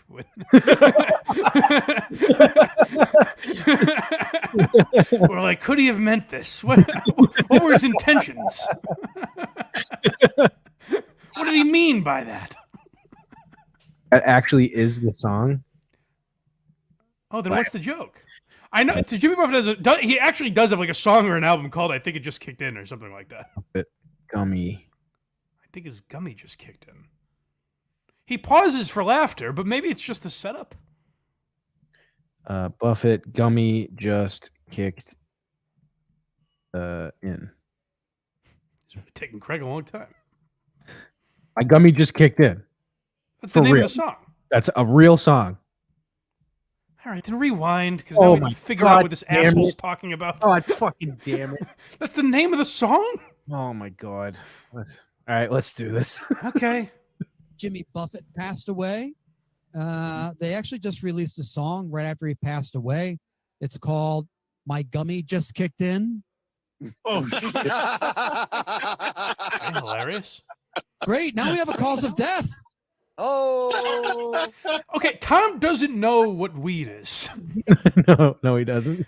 I think the British are coming, dudes, but I can't lift my arms. Tom, there's no way Tom's ever smoked weed. Never. He thinks so. The joke is that Jimmy Buffett died from taking an edible. Yes. The man's been boozing for 50 years. Wait, maybe he can win us over. Out of skin cancer. That's how he died. Considering he was the son of a sailor, maybe he should have been looking for some sunblock instead of that fucking salt shaker. Nice. All right. I officially need to meet whoever the fuck is laughing at this. To quote Justin Trudeau, got his ass, Tom. And he just put out an album where one of the guest musicians is Paul McCartney. Okay, this is crazy. Paul McCartney, by the way, is in his 80s, I think, right? It's just turned 80, I think. Well, yeah. I'm pretty sure he's 80. Look that up while we listen to this, because I want you to understand. Paul McCartney's a very old man. He's officially an old man now. Yes. And Tom gets into something. Obviously, if McCartney and Jimmy Buffett worked together at one time, something suspicious is going on here. 81. McCartney worked with John Lennon. He's dead. He worked with his wife Linda on the band Wings. She's now dead. And now Jimmy Buffett. Paul McCartney's a fucking murderer, man. What? A man in his 80s knows 3 people that have died. So he's a serial killer. Therefore, clearly he's a serial killer. All right. So by the way, let's look for motive. By the way, like John Lennon was gunned down in the street. Yeah. How many years ago? We know the guy who did it. Also, the premise was Jimmy Buffett died of skin cancer. Paul McCartney is probably a murderer. He's just over his bed with an ultraviolet light. A man in his 80s knows dead people. There's something fishy. I gotta examine this. This is ripe for comedy. Man, do you want to go Life Alert or Pawn Stars? Let's get Pawn Stars out of. We should close with Life Alert. That's the big closer. Pawn Stars. Have you watched Pawn Stars before? Of course. I used to watch it a lot in college. It was kind of the Impractical Jokers of its day, in the sense that it was always on. Always on, yeah. And they would haggle with people. Every episode was the same in the sense that it was like, I could maybe get $400 for it, but it's going to be sitting on my shelf for a while. I got to bring in a buddy who's an expert. We'll give you $75. And the person goes, I wanted $40,000, but $75 will give me a nice Vegas dinner. And then they go on to the next person. Right. That has been mentioned about Pawn Stars 11,000 times.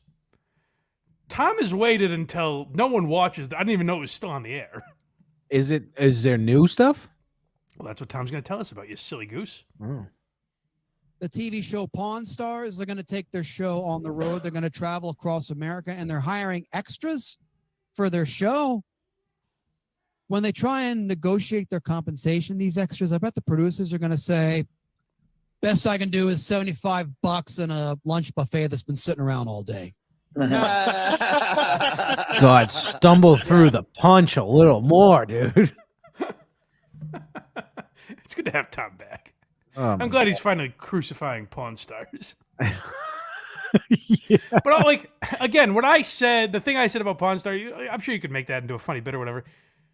But you can't just say Pawn Stars and be like, oh, they're going to screw someone out of something.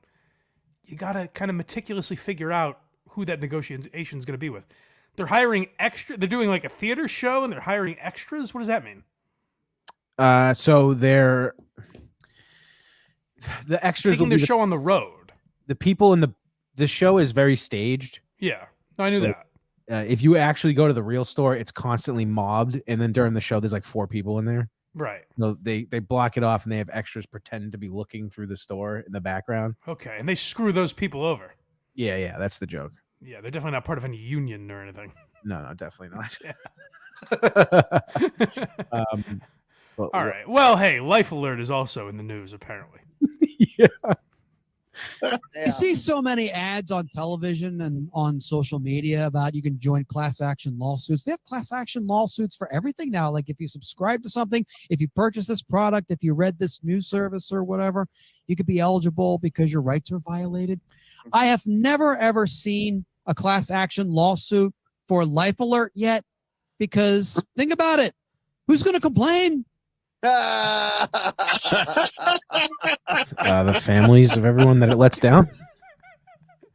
Yeah, what are you talking about? This is how closed off Tom is from the world. Is he's like, oh, Life Alert, but all the people that use it are old, so they die. It's like, yeah, but that's not what the service is. My grandmother just fell and had to use it, actually. Yeah, right. There are many successful Life Alert ventures. Yeah. Tom just sees, nope, old people die. A, B, bam, we're in. Big laugh. It's so good. In the summer when Tom Myers versus the rest of the world is off, I have no one to be versus. I'm part of the rest of the world. Yeah. And I'd like to be versus someone. So I'm glad as part of the world, our natural rival, Tom Myers, is back. We need to find the Dat Phan Zoom shows like that one. Meaning what? I just want to watch Dat Phan's Zoom comedy show. Does he put them online? I don't know. I don't know. They're somewhere. Someone's got one. Yeah, they got to be somewhere. Someone find me when it happens, and I will record the entire thing. Well, don't do anything, don't do anything. No. It would be for our Patreon only to break it down. Yeah. Well, whatever. Yeah. See if we can find a link or something. We'll see. Someone find it. Yes, but be kind to Dad. Don't harass the man, for God's sake. I would not. All right. I think, is there anything else we're missing? Anything else we have to get to? I can't believe we got through everything. What time is it? 1:10. Oh my God, we got to get to football here, for Christ's sake. Yes, we do. This might be the longest blind mic project we've ever done. Well, let me tell you about blindmike.net real quick before we get out of here. How's that? Yes. Go and support the show for free if you'd be so kind. All the free links are there for this show. Why Are You Laughing? Who Are These Socials? Make sure you check that out. Who Are These Socials? Every Thursday at 6. I think may have a special guest host this week because I'll be away. So make sure you check that out. Possibly a demon? Who knows? Oh, interesting.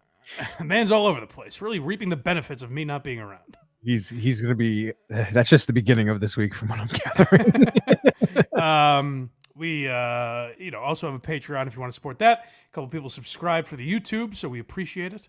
If you want to become a YouTube member, or you can subscribe on Patreon, whatever's easiest for you. If you want to support the boys that way, we appreciate it. And if you want the latest in the world of shock jockery, go to verygoodshow.org. Anything new there lately, Craig? You can come listen. Hear Justin Trudell get COVID, apparently. That's ground zero for his sickness, apparently, from what he says.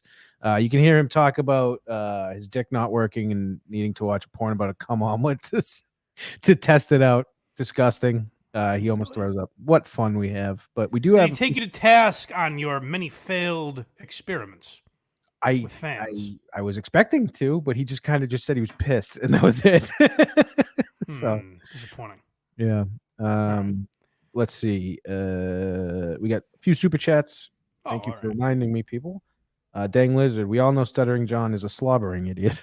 Sure, that's true. That's fair. Not blithering.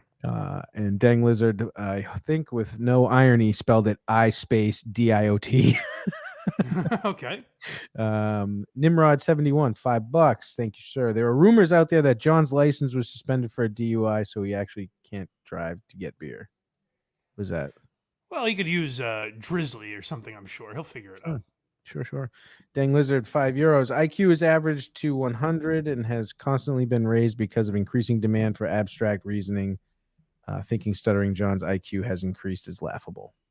No, you're wrong. It's improved a lot. It used to be 135 and 160, and now it's 160. What do you mean it hasn't improved? What are you talking about? Come on, it improved. It's to scale. Yeah, what do you mean?